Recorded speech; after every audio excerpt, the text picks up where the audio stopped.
গ্রুপে যেগুলো সাবমিট করছিলাম ভুলে গেছি, লাস্ট কত অবধি সাবমিট করছিলাম। তো এখন আমি কি করব, প্রথম থেকে কি সাবমিট করব?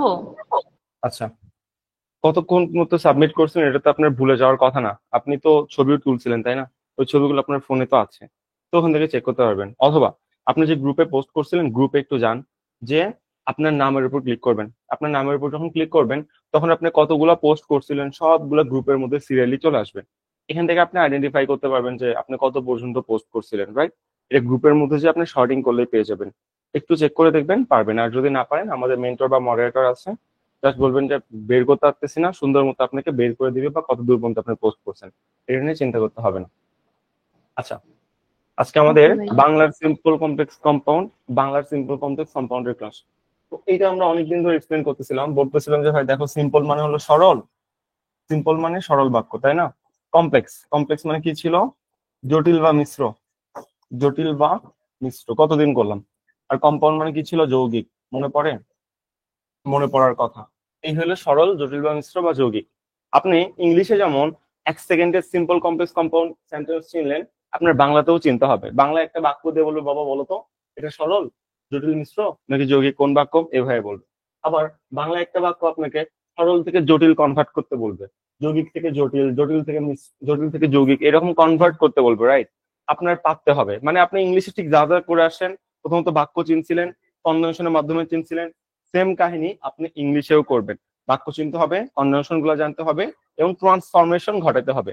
মানে ইংলিশের ক্লাসের আমরা একটা বাংলা ট্রান্সক্রিপ্ট গ্রুপ এখানে আমরা করতে যাচ্ছি, ঠিক আছে?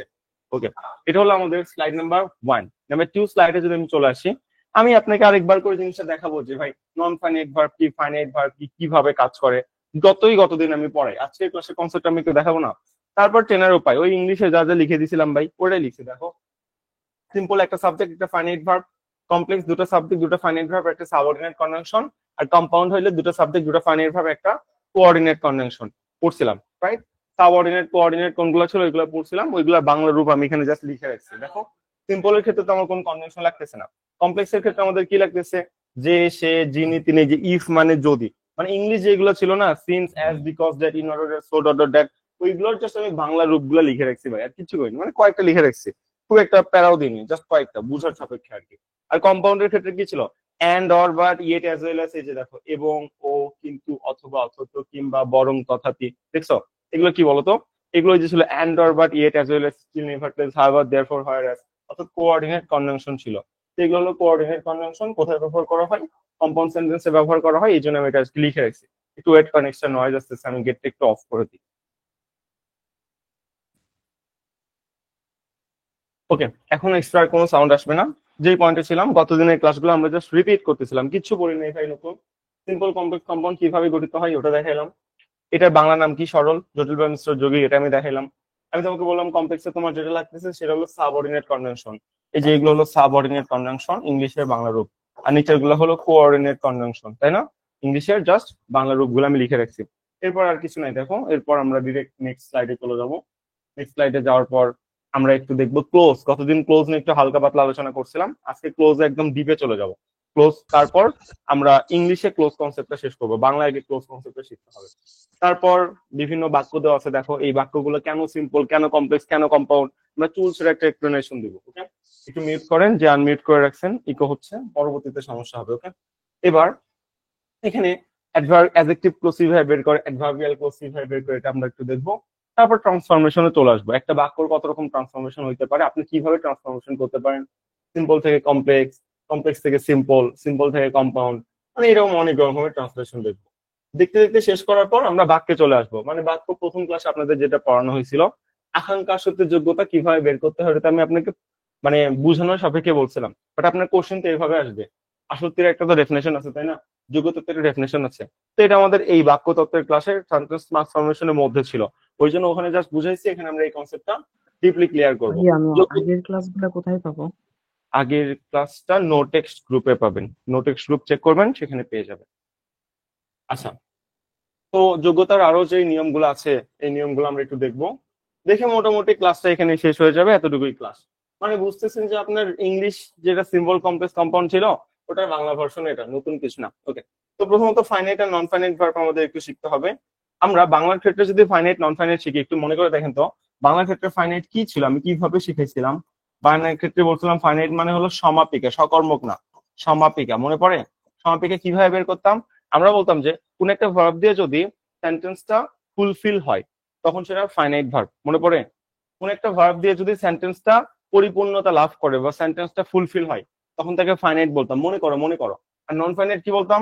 নন ফাইনাইট বলতাম যে কোন একটা ভার্ব যদি বাক্যকে পরিপূর্ণতা দান করতে না পারে, কিছু একটা বাকি আছে, কিছু একটা ল্যাকিং আছে, কিছু একটা কমতি আছে অনুভব হয়, তখন সেটাকে আমরা নন ফাইনাইট বলতাম। তোমার মনে থাকার কথা এগুলো। ওকে, দেখো এখানে তাহলে কয়টা ফাইনাইট কয়টা নন ফাইনাইট আমরা একটু খুঁজি তো, দেখি খুঁজে বের করতে পারি কিনা। চলো এখানে আমি হোয়াইট নেই, তাহলে দেখা যাবে। আমি ভাত খেয়ে বাড়িতে যাব, এখানে ভার্ব আছে হলো দুইটা, একটা হলো খেয়ে, খেয়ে এটা একটা ভার্ব, আর এটা হলো যাবো, এটা একটা ভার্ব, তাই না? এখানে দুইটা ভার্ব আছে। বলো আমাকে যদি বলে, বলো তো বাবা খেয়ে এটা কোন ভার্ব, আমি এখন কি করবো? খেয়ে ভার্বটা ফাইনাইট নাকি নন ফাইনাইট? যদি নন এমনি ফাইনাইট। দাগ দেয় আমি এখানেই থেমে যাব। এরপর কি লেখা আছে ওইগুলো দেখায় আমার পাপ, এগুলো আমি দেখবো না, এগুলো আমার কিচ্ছু নাই। আপনি এখানে থেমে যান, এগুলো আপনার কিচ্ছু নাই। আপনাকে এখানেই থামতে হবে। খেয়ে বলছে না, এর নিচে থাক দিছে, এখানেই থামতে হবে। আমি ভাত খেয়ে, এরপরে কিন্তু কিচ্ছু নাই, এরপর দিকে তাকান যাবে না। আমি ভাত খেয়ে, এই খেয়ে বলার মাধ্যমে সেন্টেন্সটা কি পরিপূর্ণতা দান করছে? সেন্টেন্সটা ফুলফিল হয়েছে? মনে হচ্ছে সবকিছু ঠিকঠাক হয়ে গেছে? না, কিচ্ছু একটা ল্যাকিং আছে, কিচ্ছু একটা ল্যাকিং আছে অনুভব হচ্ছে। আমি ভাত খেয়ে কি হয়েছে, কি হয়েছে, এরকম একটা কিছু একটা ল্যাকিং আছে বলে আমি এখানে অনুভব করতেছি। এই জন্য বলতেছি ভাই, তাহলে খেয়ে এটাকে আমি কি বলবো? এনএফভি, এনএফভি, অর্থাৎ নন ফাইনাইট ভার্ব। ওকে, এভাবে আমরা জিনিসটা বের করি। তারপর এবার আছে হলো যাবো। যাবোর নিচে দাগ দেওয়া আছে, যেহেতু যাবোর নিচে দাগ দেওয়া, এখানে আপনার থামতে হবে। পরে যা আসুক না থাক ওইগুলো নিয়ে চিন্তা করা যাবে না। ওকে, যাবোর নিচে দিলেন দাগ, দিলাম দাগ। ওকে, আমি ভাত খেয়ে বাড়িতে যাব। দেখেন তো, এই যে বাড়িতে যাব, আমি পুরো সেন্টেন্সটা পড়তেছি, আমি ভাত খেয়ে বাড়িতে যাব। এই যাব বলার মাধ্যমে সেন্টেন্সটা কি পরিপূর্ণতা দান হয়ে যায়নি? হ্যাঁ। যাব বলার পর আর কোনো কিছু শোনার ইচ্ছা বা আগ্রহ আপনার এখানে জাগতেছে? আমার তো জাগতেছে না। আমার তো অন্যতে যাবো ভার্বটা দিয়ে এই সেন্টেন্সটা পরিপূর্ণতা লাভ করছে। তো তাই এটাকে আমি কি বলবো? তাই এটাকে আমি বলবো হলো ফাইনাইট ভার্ব। ফাইনাইটের বাংলা কি? সমাপিকা। নন ফাইনাইটের বাংলা কি? অসমাপিকা। ভাইয়া বুঝি নাই, বিশ্বাস করেন। সমস্যা নাই, গতদিনের ক্লাস মিস করতেই পারেন, নাই বুঝতে পারেন। এই জন্য আপনার জন্য আমার নেক্সট এক্সাম্পল আছে, আসেন। এখানে আমরা একটু চেষ্টা করি তো। এই খাবো একটা ভার্ব, যাবো একটা ভার্ব, দুইটা ভার্ব, তাই না? কোনটা ফাইনাইট কোনটা নন ফাইনাইট বলেন? আমি ভাত খাবো, পরে গিয়ে স্যার তাকানো যাবে না। এই যে আমি ভাত খাবো, এখানে আমার থেমে যেতে হবে। থেমে যাওয়ার পর কি আপনার মনে হচ্ছে যে কোনো কিছু ফাঁকা, কোনো কিছু কম আছে, কম আছে, নাকি পরিপূর্ণ মনে হচ্ছে সেন্টেন্সটা? কমন সেন্স কি বলে? আমি ভাত খাবো, আর কোনো কিছু জানার আগ্রহ জাগতেছে আপনার, নাকি মনে হচ্ছে সেন্টেন্সটা পরিপূর্ণতা লাভ করছে? কি মনে হচ্ছে খাবো বলার পর? পরিপূর্ণতা লাভ করছে। সেন্টেন্সটা ফুলফিল, সেন্টেন্সটা ঠিকঠাক আছে, কোনো আকাঙ্ক্ষা আমার রাখতেছে না। আমি ভাত খাবো, শেষ। খাবো তো খাবো, শেষ, এইটুকু। যদি বলতাম খেয়ে, তখন একটা বলতে আরে খেয়ে কি হবে, আমি জাস্ট বলছি খাবো, আমার এখানে মানে কোনো কিছু আর মানে আকাঙ্ক্ষা জাগতেছে না, পরিপূর্ণতা লাভ করছে। এই জন্য খাবোকে আমি কি বলতেছি বাবা? Finite verb. আবার বাড়িতে যাব, বাড়িতে যাব বললাম, সেন্টেন্সটা পরিপূর্ণতা লাভ করলো, আমার আর কোনো জানার আগ্রহ জাগতেছে না। এটাও যেহেতু পরিপূর্ণতা লাভ করছে, এটাও আমি কি বলবো? Finite verb. তাহলে একটা সেন্টেন্সে দুইটা ফাইনাইট ভার্ব আছে। সাবজেক্ট কয়টা আছে দেখি তো? খাবো, খাওয়ার কাজ কে করতেছে? আমি করতেছি, তাহলে আমি হলো সাবজেক্ট। আবার এখানে যাওয়ার কাজ কে করতেছে? এটাও আমি করতেছি। আমি কথাটা হিডেন আছে, আমরা জানি কম্পাউন্ড বাক্য এই যে and or but, and or but কোন সেন্টেন্সের এক্সাম্পল? এন্ড অর বাট হলো আমাদের কোঅর্ডিনেট কনজাংশন। কোঅর্ডিনেট কনজাংশন মানে সেটা আমাদের কম্পাউন্ড সেন্টেন্স। COMPOUND, compound. কম্পাউন্ডের বাংলা কি? যৌগিক, যৌগিক। তো এটা আমি এই জন্য কি বললাম ভাই, দেখো এখানে দুটো ফাইনাইট ভার্ব আছে, দুটো সাবজেক্ট আছে, একটা সাবজেক্ট হিডেন থাকতেই পারে। ওই যে লোকটা গরিব কিন্তু সৎ, কিন্তু লোকটা সৎ, ওই লোকটা হি ইজ পোর বাট অনেস্ট, আমরা তো হি ইজ ওখানে বলি না, প্রয়োজন হয় না। আমাদের গ্রামার তো আসে বাস্তবতা থেকে, গ্রামার থেকে তো আর বাস্তবতা সৃষ্টি হয়নি, তাই না? সেরকম আমি ভাত খাবো এবং আমি বাড়িতে যাব, এটা বলা হচ্ছে আমি ভাত খাবো বাড়িতে যাব, এটা একটু বেশি সুন্দর বা সুথিং মনে হয়, ঠিক আছে? তো এখানে আমি কথাটা জিনিসটা হিডেন আছে, সাবজেক্টে হিডেন আছে। তাহলে এখানে মেইনলি ফাইনাইট ভার্ব আছে দুইটা, সাবজেক্টে দুইটা, এবং দেখেন এই যে এন্ড কোন কনজাংশন? Coordinate conjunction. যদি আমাদের কোঅর্ডিনেট কনজাংশন থাকে তখন সেটাকে আমি কি বলবো? এক কথায় কম্পাউন্ড বাক্য। আর কম্পাউন্ডের বাংলা মিনিং কি হয়ে যাবে? যৌগিক হয়ে যাবে। এইভাবে আমরা ফাইনাইট আর নন ফাইনাইট শিখলাম। আবার আমি ভাত খেয়ে, খেয়ে বলার মাধ্যমে সেন্টেন্সটা পরিপূর্ণতা লাভ করেনি, কিছু একটা গ্যাপ আছে, কিছু একটা কমতি আছে অনুভব হচ্ছে। আর নন ফাইনাইটের ডেফিনেশন হলো যে, নন ফাইনাইটের ডেফিনেশন হলো যে কোনো ভার্বের মাধ্যমে যদি এমন একটা ফিল হয় যে সেন্টেন্সটা পরিপূর্ণতা লাভ করেনি, তখন সেটাকে নন ফাইনাইট ভার্ব বলা হয়, মানে বাংলায় ডেফিনেশন। আর ইংলিশের ক্ষেত্রে তো প্রথম তিনটা ফাইনাইট, পরের তিনটা নন ফাইনাইট ভার্ব। ওকে, বাড়িতে যাব, যাব বলার মাধ্যমে সেন্টেন্সটা পরিপূর্ণতা লাভ করছে, এই জন্য এটাকে আমি কি বলতেছি, এটাকে বলতেছি ফাইনাইট ভার্ব। তাহলে এটা কোন বাক্য বলো? এই যে পুরা বাক্য, বাক্যে ফাইনাইট ভার্ব কয়টা আছে? ফাইনাইট ভার্ব একটা। সিম্পল সেন্টেন্সের স্ট্রাকচার কি ছিল? একটা সাবজেক্ট থাকবে, একটা ফাইনাইট ভার্ব থাকবে, মনে আছে? মনে থাকার কথা। সিম্পল সেন্টেন্সের আমাদের স্ট্রাকচার ছিল একটা সাবজেক্ট, একটা ফাইনাইট ভার্ব। নন ফাইনাইট 100টা থাক, 200টা থাক, নাকি থাকবে না, নাকি একটা থাকবে, দুটো থাকবে, এটা নিয়ে আমাদের কোনো মাথা ব্যথা ছিল না। এবং এই সেন্টেন্সে কোনো কনজাংশনও নাই। তাহলে এটাকে আমি কি বলবো? এটা আমার সিম্পল সেন্টেন্স বা সরল বাক্য। ইংলিশেরটা সেম সেম বাংলায় কপি করতেছি, নতুন কিছু করতেছি না। আপনি যদি সিম্পল আর কমপ্লেক্সের এগুলো সব ভুলে যান, তাহলে আপনার জন্য তো সমবেদনা জানানোর উপায় নাই, এইটা আবার আবার দেখাইতে হবে। দেখেন, সিম্পলের গতদিন ধরে ধরে প্রায় 3 ঘন্টা ধরে ক্লাসটা নিছিলাম। একটা সাবজেক্ট থাকে, একটা ফাইনাইট ভার্ব থাকে, মনে পড়তেছে? ভালো। কমপ্লেক্সে কি থাকে? দুটো সাবজেক্ট, দুটো ফাইনাইট ভার্ব, একটা সাবঅর্ডিনেট কনজাংশন। সাবঅর্ডিনেট কোনগুলো? এই যে এইগুলা ভাই, যে, সে, যিনি, তিনি, যদি, এগুলো সাবঅর্ডিনেট ছিল, মনে পড়ে? এটা জাস্ট ইংলিশ ভার্সন, দো, অলদো, ইফ, এইগুলো আর কি, সিন্স, অ্যাজ, বিকজ, দ্যাট, এগুলো। আর কম্পাউন্ড কি ছিল? দুটো সাবজেক্ট, দুটো ফাইনাইট ভার্ব, একটা কোঅর্ডিনেট কনজাংশন। কোঅর্ডিনেট কোনগুলো? এই যে and or but, yet, as well as, still, river clause, have are therefore, whereas, ওইগুলো জাস্ট আমি বাংলা রূপগুলো লিখে রাখছি। ওকে, এখন আমরা বলছিলাম কমপ্লেক্স কম্পাউন্ড দুটাতেই দুটো সাবজেক্ট, দুটো ফাইনাইট ভার্ব থাকে। মেইন ঝামেলা কোথায়? এই যে সাবঅর্ডিনেট আর কোঅর্ডিনেট, এভাবে আমার চিন্তা হয়। সাবঅর্ডিনেট থাকে হলো কমপ্লেক্সে, আর কোঅর্ডিনেট থাকে কোথায়? কম্পাউন্ডে। এই কথা আমরা বলছিলাম। আর বলছিলাম যে সিম্পল সেন্টেন্সে আমার ফাইনাইট ভার্ব একটা থাকে, আর নন ফাইনাইট ভার্ব 100টা থাকতে পারে, 200টা থাকতে পারে, আবার নাও থাকতে পারে। এটা নিয়ে আমাদের কোনো কিছু আসলে মাথা ব্যথা নেই। এখনো আপনি অনেক বড় কিছু মিস করে ফেলেননি, আমরা রিভিশন দিচ্ছি, এখনো আমি নতুন করে পড়াতে যাই নাই, ঠিক আছে? এই হলো আপনার চেনার উপায়, কিভাবে আপনি একটা বাক্য চিনবেন। যেভাবে আপনি ইংলিশে চিনবেন, ঠিক একইভাবে বাংলাতেও চিনতে হবে। বাংলায় নতুন করে চেনার ধৈর্য, শক্তি কোনোটা আপনারও নাই, আমারও নাই, বুঝছেন? ওকে, তো এটা যেহেতু ধৈর্য শক্তি আমাদের নাই, তাহলে আমরা একটু বাক্যগুলো চিনেই আসি, দেখি আমরা পারি কিনা। চেনা উচিত না বলেন? চলেন চিনি আগে। এখানে আমরা কয়েকটা এক্সাম্পল দিয়ে রাখছি, বইয়ের এক্সাম্পল গুলো উঠাই দিচ্ছি।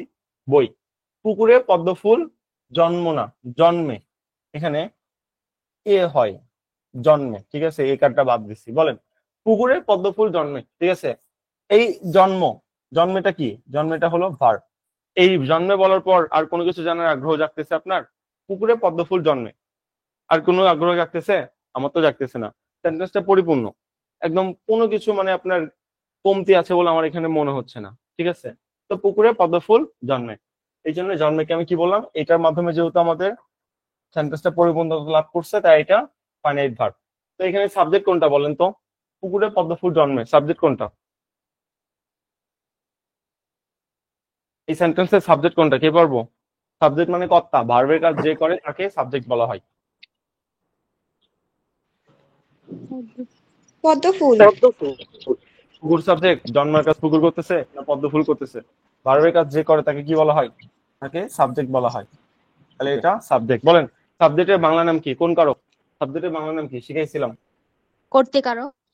কর্তৃকারক, কর্তা বা কর্তৃকারক। ওকে, বলেন, পুকুরে প্রথমত কোন কারক? জন্মের কাজ পুকুর করতেছে না, ভার্বের কাজ যদি করতে না পারে তখন প্রথমত কি হয়? কর্ম হয়। কর্ম হওয়ার পর এই কর্ম দ্বারা কি? একটা স্থান অধিকরণ কারক। কর্ম দ্বারা আবার কি বুঝাচ্ছে? স্থান বুঝাচ্ছে। এবং ওই স্থানে একটা কাজ সম্পন্ন হচ্ছে। পুকুর নামক স্থানে কি কাজ সম্পন্ন হচ্ছে? পদ্ম ফুল জন্মানোর কাজ সম্পন্ন হচ্ছে। যা স্থান বুঝালেই হবে না বলছিলাম, ওই স্থানে কোনো একটা কাজ সংঘটিত হতে হবে। আপনার মনে পড়ে? যদি ওই স্থানে কোনো একটা কাজ সংঘটিত হয়, তখন থেকে আমরা কি বলি? অধিকরণ বলি। তাহলে পুকুরকে আমি প্রথমত কর্ম বলার পর কি বলবো? এরপর এটা আমাদের অধিকরণ, শেষ। অধিকরণ, এগুলো আমরা প্রথম ক্লাসের কনসেপ্ট থেকে নিচ্ছি। কারকের যে ক্লাসটা নিচ্ছি ওই কনসেপ্ট থেকে বলতেছি। নতুন আমি এখন একটা ওয়ার্ডও পড়ানো শুরু করিনি। ওকে, আসুন। তো এটা হলো আমাদের তাহলে কোন বাক্য? যেহেতু আমার ফাইনাইট ভার্ব একটা আছে, সাবজেক্ট একটা আছে, কোনো কনজাংশন নাই, তাহলে এটা সিম্পল থাকবে, সিম্পল। আর সিম্পলের বাংলায় কি? সিম্পলের বাংলায় হলো সরল, শেষ। এবার দেখেন, এখানে মজার একটা জিনিস আছে। বলেন তো এখানে উচ্চারণ কি? যে পরিশ্রম করে নাকি করে? কোনটা? করে নাকি করে? করে। করে। আচ্ছা, আমি বাংলায় লিখে দিই। করে, কয় যে ফলো করে, কর হয় করে, ঠিক আছে। যে পরিশ্রম করে সেই সুখ লাভ করে, এখানেও সেম। এই মিনিং এর মধ্যে যদি উল্টাপাল্টা হয় আপনার ঝামেলায় পড়বেন। ওকে, এবার একটু আসেন দেখেন মজার ব্যাপার। যে পরিশ্রম করে, ঠিক আছে, এটা অসমাপ্তিক ক্রিয়া। যে পরিশ্রম করে তার কি হয়, একটা আকাঙ্ক্ষার জাগায় দিছে। এই যে বলার মাধ্যমে একটা আকাঙ্ক্ষা জাগায় দিছে। যদি যে ওয়ার্ডটা না থাকতো, ভালো করে দেখেন, তাহলে আপনার আর কোনো আকাঙ্ক্ষা থাকতো না। পরিশ্রম করে, শেষ। পরিশ্রম করে, আমার আর কোনো আমার কোনো আকাঙ্ক্ষা থাকতো? চিন্তা করে দেখেন, আমি আলাদা করে লিখিত, পরিশ্রম করে, পরিশ্রম করে, কি করে, পরিশ্রম করে, শেষ, সেন্টেন্স শেষ। পরেকে ঠাস করে কি বলে দিতাম, ফাইনাইট ভার্ব। পরে বলার মাধ্যমে সেন্টেন্সটা ফুলফিল হয়ে গেছে, শেষ, কাহিনী শেষ। কিন্তু এখানে এখানে ব্যাপারটা আমাদের কিভাবে কাজ করতেছে দেখেন তো। এখানেও কি সেম ভাবে কাজ করতেছে নাকি অন্যভাবে কাজ করতেছে? এই করে যে এখানে আছে, এটা কি ফাইনাইট ভার্ব নাকি নন ফাইনাইট ভার্ব, চিন্তা করেন তো। আচ্ছা, প্রথমত এটা চিন্তা করার জন্য আমাদের দেখতে হবে সাবজেক্ট আর ভার্ব টার্গেট করতে হবে, তাই না? সাবজেক্ট ভার্ব যদি আমি টার্গেট করি তাহলে আমাদের সবকিছু হয়ে যাবে। ইংলিশের ক্ষেত্রে যেমন আমরা একটা ক্লোজের ক্ষেত্রে বলতাম যে ভাই ক্লোজ হওয়ার জন্য একটা সাবজেক্ট একটা ফাইনাইট ভার্ব লাগে। এইটা একটু মিউট করে দিব প্লিজ, অনেক নয়েজ আছে। তো ক্লোজের ক্ষেত্রে যেহেতু আমরা বলতাম একটা সাবজেক্ট এবং একটা ফাইনাইট ভার্ব প্রয়োজন হয়, সেম এস ক্লোজ মানে কি, ক্লোজ মানে ছিল বড় একটা বাক্যের মধ্যে ছোট্ট একটা বাক্য, এটাকে আমরা ক্লোজ বলতাম। তো এখানে কি সেম কাহিনী না? আপনি একটু দেখার চেষ্টা করেন তো। এখানে দেখেন, আমি যখন বলতেছি ক্লোজ, শুধুমাত্র ক্লোজ, তখন কি আপনি কনজাংশন সহ ধরতে পারবেন? আপনার কি মনে আছে সাবঅর্ডিনেট ক্লোজের কথা? আমি কি বলছিলাম যে ক্লোজ মানে হইলো ভাই শুধু সাবজেক্ট, শুধু ফাইনাইট ভার্ব। আর যখন বলতাম সাবঅর্ডিনেটিং ক্লোজ, তখন সাবঅর্ডিনেট কনজাংশন সহ হয়ে যায়। এগুলো কি মনে পড়তেছে? মনে পড়ার কথা। যদি মনে না পড়ে আমি একটু মনে করে দিই, কারণ ওটার সাথে এটা সম্পর্কযুক্ত। If you work hard, if you work hard you will succeed, বানাই না, ঠিক আছে? ওকে, একটু বুঝেন। উইলের পর মূল ভার্বের বেস ফর্ম, তাই সাকসিড হবে। সাকসিড হলো বেস ফর্ম আর সাকসিডেড হলো মূল ভার্বের ভার্ব টু। সাকসিড লিখে নিয়ে, ওকে। একটু খেয়াল করে দেখবেন, এখানে আমরা বলছিলাম যে এটা অনেক বড় একটা বাক্য। এই বড় বাক্যের মধ্যে দুটো ছোট ছোট বাক্য আছে। একটা হলো ইউ, আমাদের এখানে একটা হলো ইউ, এটা, আর ওয়ার্ক হলো এখানে একটা ভার্ব। তাহলে এইটুকু মিলে আমাদের একটা কি, এইটুকু মিলে একটা ক্লোজ, CLAUSE, ক্লোজ। মনে পড়ে? ওকে, কারণ এটা যেহেতু ফাইনাইট ছিল। আবার ইউ উইল সাকসিড, এইটুকু মিলে আরেকটা ক্লোজ, ক্লোজ, ঠিক আছে? তো যখন আমরা বলতেছি ক্লোজ, তখন কি আমি এই কনজাংশন সহ চিন্তা করতেছি? না, তখন শুধু সাবজেক্ট আর ফাইনাইট ভার্ব চিন্তা করতেছি। বাট যখন আমি বলতেছি ভাই সাবঅর্ডিনেটিং ক্লোজ, তখন আমি কি বলতেছি, যেই ক্লোজের বাম পাশে একটা সাবঅর্ডিনেট কনজাংশন থাকে, ওই পুরো অংশকে আমরা সাবঅর্ডিনেটিং ক্লোজ বলে থাকি। এভাবে চিন্তা করছিলাম। কিন্তু তো এখানে আমি ভাই উল্টো পাল্টা আবার চিন্তা করবো কেন? চিন্তা করো, চলো এখানে আমি তাহলে একটু ক্লোজ আইডেন্টিফিকেশন করি, ঠিক আছে? চলো, এই যেটা কি, জের বাংলা কি? জের বাংলা হলো ড্যাট। তো তুমি যদি ক্লোজ আইডেন্টিফিকেশন করো, তুমি ড্যাট সহ ধরতে পারবা? চিন্তা করে দেখো, এটা তোমার সাবঅর্ডিনেট কনজাংশন।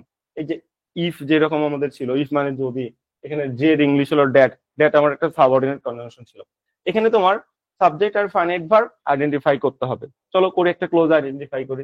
ক্লোজের জন্য কি হয়, সাবজেক্ট হয় আর ফাইনাইট ভার্ব হয়, ঠিক আছে? ওকে ফাইন, ঠিক আছে, চলেন। পরিশ্রম করে, আমি শুধু এইটুকুতে ধরতেছি, পরিশ্রম করে। হ্যাঁ, যখন আমি বললাম পরিশ্রম করে, যেটা কিন্তু আমি বাদ দিছি। কেন যে বাদ দিছি? কারণ এটা আমার সাবঅর্ডিনেট কনজাংশন হিসেবে কাজ করতেছে। দ্যাট মানে যে, এই জন্য যেটা আমি বাদ দিচ্ছি। পরিশ্রম করে, এখানেই থেমে যান। পরিশ্রম করে, পরিশ্রম করে, এই করে বলার মাধ্যমে আমার জানার সব আগ্রহ মিটে যাচ্ছে, যেহেতু আমি যে সহজ ধরতেছি না, যে বাদে চিন্তা করতেছি। যে যেহেতু আমাদের একটা কনজাংশন, এটা বাদে আমি চিন্তা করতেছি। পরিশ্রম করে, এটা বলার মাধ্যমে করে আমাদের একটা ফাইনাইট ভার্ব। আবার আছে নিজে সেই, যে সে, এটা আমাদের এই সেই, এটাও আমাদের একটা সাবঅর্ডিনেট কনজাংশন হিসেবে কাজ করতেছে, এটাও বাদ দিলাম। তারপর সুখ লাভ করে, যখন বললাম এই যে সুখ লাভ করে, এই করে করে বলার মাধ্যমে সেন্টেন্সটা আমার আবার ফুলফিল হয়ে গেছে, তাই এটাকে আমি বলতেছি ফাইনাইট ভার্ব। এখন বলতে পারেন ভাই সাবজেক্ট কোথায়? সাবজেক্ট হলো একটা থার্ড পারসন, তার নাম এখানে উল্লেখ নাই। ধরেন সাবজেক্ট হলো এখানে করিম, তো আপনি যে সেই, এগুলো যেহেতু কনজাংশন, এগুলো বাদ দিয়ে আপনি আপনার মন মতো একটা সাবজেক্ট ধরে নেন। ধরেন সাবজেক্ট ধরি, চলেন করিম, করিম। এবার যুক্ত করেন তো, করিম পরিশ্রম করে। সেন্টেন্সটা পরিপূর্ণ তো দান হয়নি। করিম পরিশ্রম করে, শেষ। আবার সেই, এটা তো কনজাংশন, বাদ দেন। এখানে সাবজেক্ট হিসেবে আবার করিমকে ধরেন, করিম। করিম করিম সুখ লাভ করে, শেষ। খুব খারাপ কিছু বলছে না, করিম পরিশ্রম করে, করিম সুখ লাভ করে। খেয়াল করে দেখেন, আপনার কোন একটা আকাঙ্ক্ষা এখানে আর থাকতেছে না, সেন্টেন্সটা পরিপূর্ণতা লাভ করতেছে। আলাদা করে বলেন না, করিম পরিশ্রম করে, শেষ, সেন্টেন্সটা পরিপূর্ণ হয়ে গেছে। করিম সুখ লাভ করে, শেষ, সেন্টেন্সটা পরিপূর্ণ হয়ে গেছে। তো এটা নিয়ে তো আমাদের কোনো প্যানিক নাই। যেহেতু প্যানিক নাই, এই জন্য আমরা বলতেছি বাবা দেখো এখানে ফাইনাইট ভার্ব দুইটা আছে, এই যে একটা ফাইনাইট ভার্ব, এই যে একটা ফাইনাইট ভার্ব, দুটো ফাইনাইট ভার্ব আছে, এবং সাথে এই যে দ্যাট, দ্যাট একটা সাবঅর্ডিনেট কনজাংশন। দ্যাট মানে হলো যে একটা সাবঅর্ডিনেট কনজাংশন। যদি আমার এরকম দুটো ফাইনাইট ভার্ব থেকে, দুটো সাবজেক্ট থেকে আর একটা সাবঅর্ডিনেট কনজাংশন থাকে, তখন সেটাকে আমি কি বলি? Complex sentence. কমপ্লেক্স, কমপ্লেক্সের বাংলা কি? জটিল বা মিশ্র বাক্য বলে থাকি, আপনার মনে পড়ার কথা। তাহলে এখান থেকে মূল উপপাদ্য ব্যাপার কি দাঁড়াইলো? যদি এই যে সেই এরকম কনজাংশন যদি থাকে, এটা বাদ দিয়ে আপনার ক্লোজ আইডেন্টিফিকেশন করতে হবে, এটা বাদ দিয়ে আপনার ফাইনাইট ভার্ব খুঁজে বের করতে হবে, কারণ এটা আমার মূলত বাক্যের অংশ না, এটা এক্সট্রা করে একটা কনজাংশন যেটা দুটো অংশকে যুক্ত করছে, ঠিক আছে? এটা কিন্তু আমার বাক্যের কোনো অংশ না।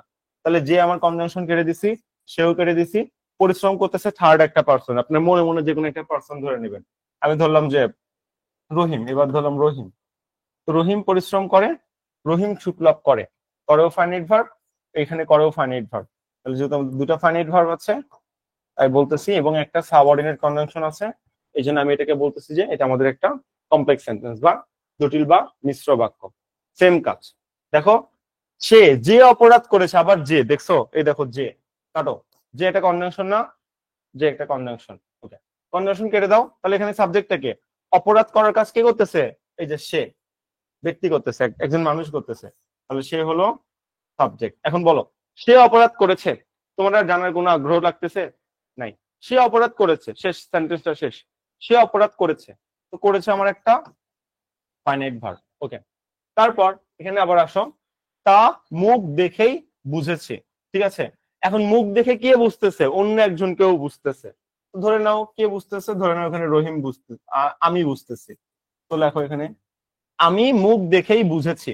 এই বুঝেছি বলার মাধ্যমে সেন্টেন্সটা ফুলফিল হয়ে গেছে, পরিপূর্ণতা লাভ করছে। যেহেতু পরিপূর্ণতা লাভ করছে, তাই এটাকে আমি কি বলতেছি? এটাকে বলতেছি ফাইনাইট ভার্ব। তাহলে এই সেন্টেন্সে ফাইনাইট ভার্ব কয়টা পাইলাম? এখানে একটা পাইলাম, এখানে একটা পাইলাম, দুটো ফাইনাইট ভার্ব পাইছি। এবং এই যে এর বাংলা হলো ড্যাট, ড্যাট একটা সাবঅর্ডিনেট কনজাংশন পাইছি।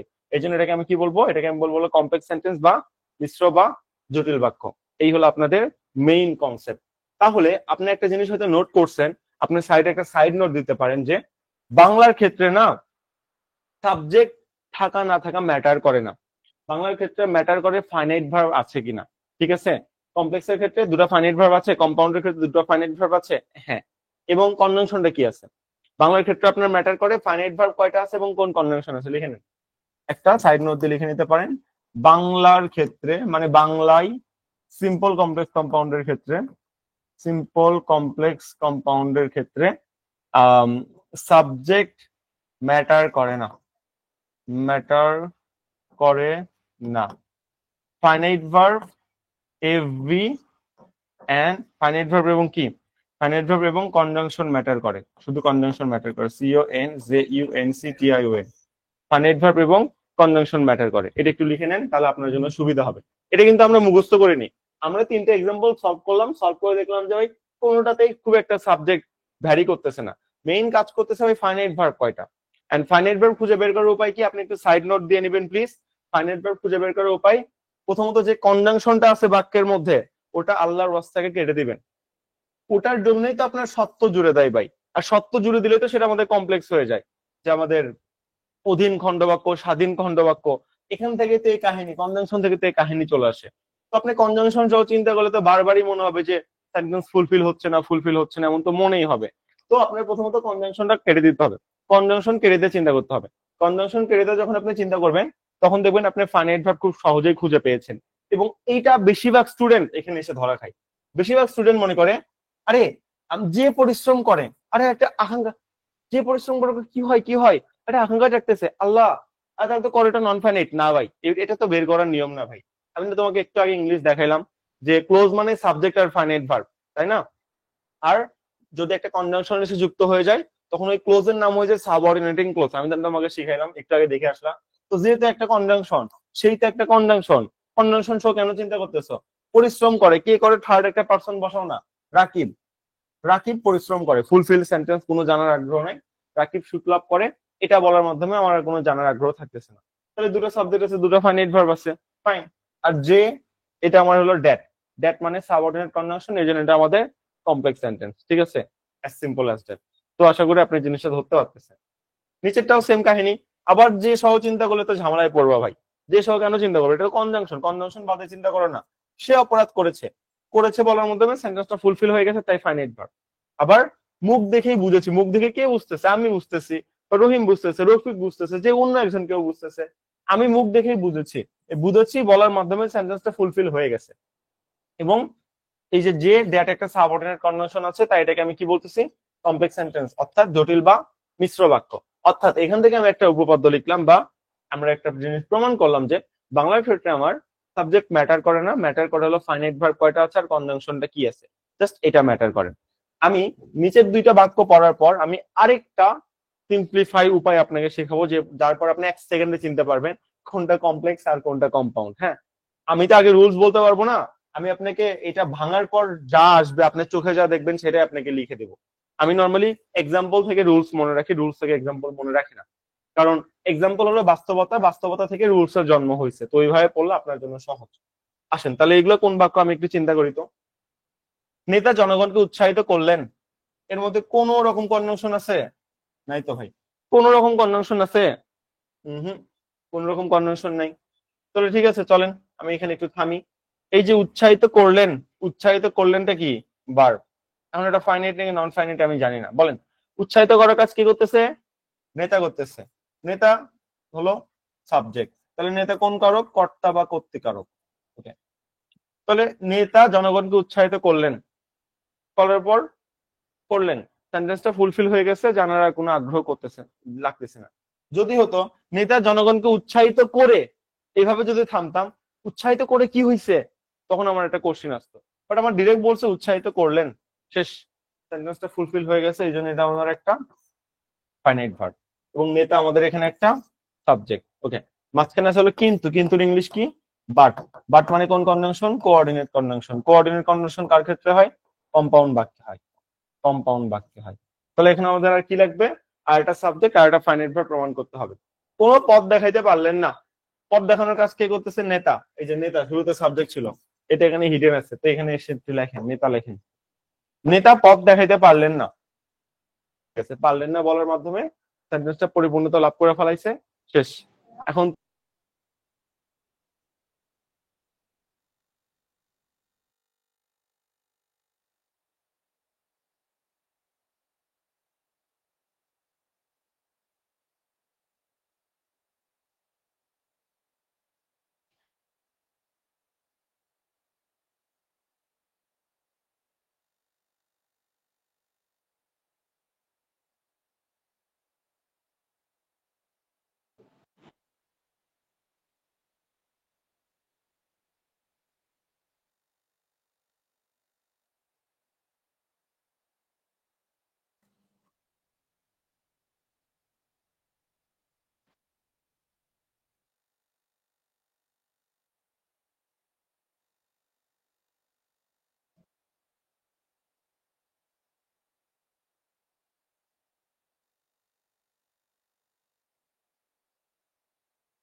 আচ্ছা, সরি ফর বিং ইনকনভিনিয়েন্স, আমার একটা কল আসছিল, এই জন্য আর কি মাঝখানে ঝামেলা হয়ে গেছে।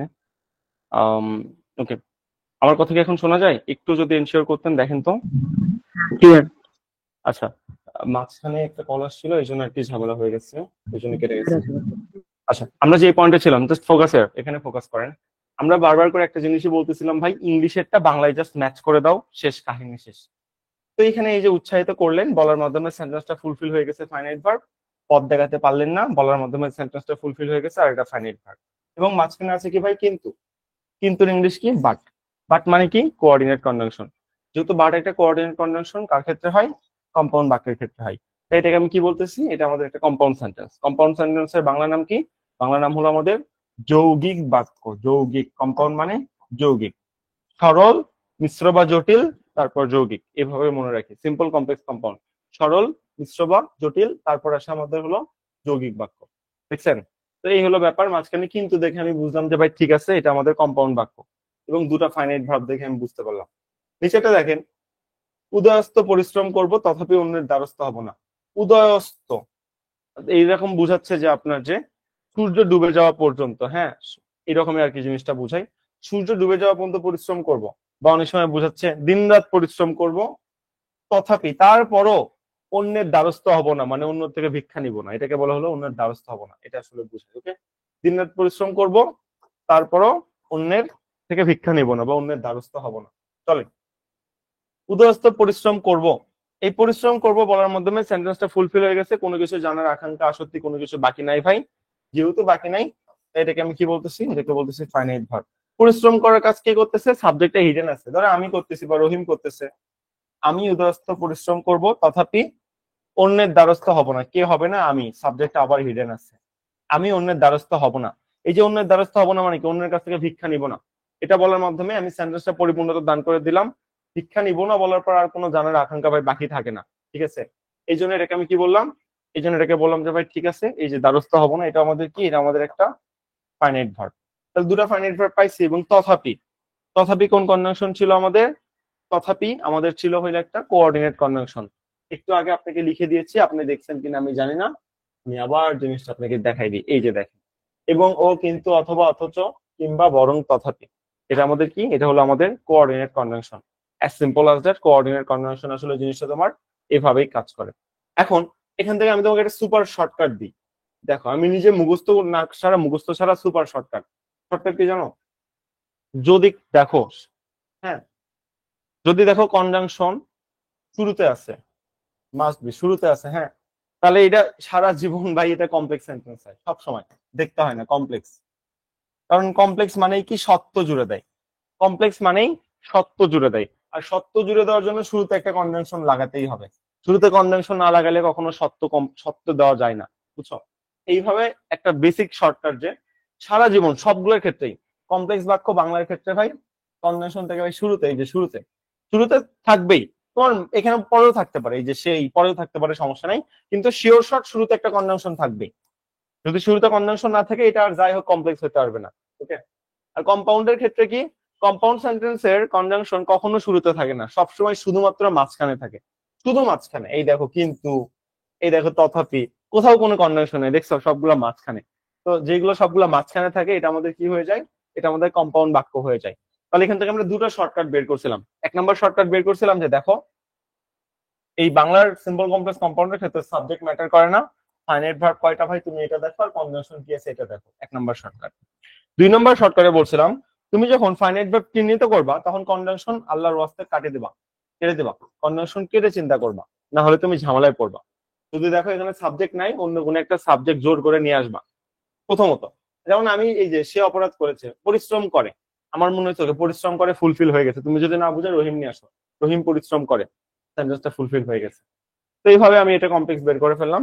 আর কম্পাউন্ডের ক্ষেত্রে কি বললাম, 3 নাম্বার যে সিক্রেট, এটা হইলো ভাই কম্পাউন্ড বাক্যর ক্ষেত্রে কনজাংশন সারা জীবন মাঝখানে থাকে। এই যে মাঝখানে, মাঝখানে থাকলে সেটা কম্পাউন্ড বাক্য সব সময় হয়।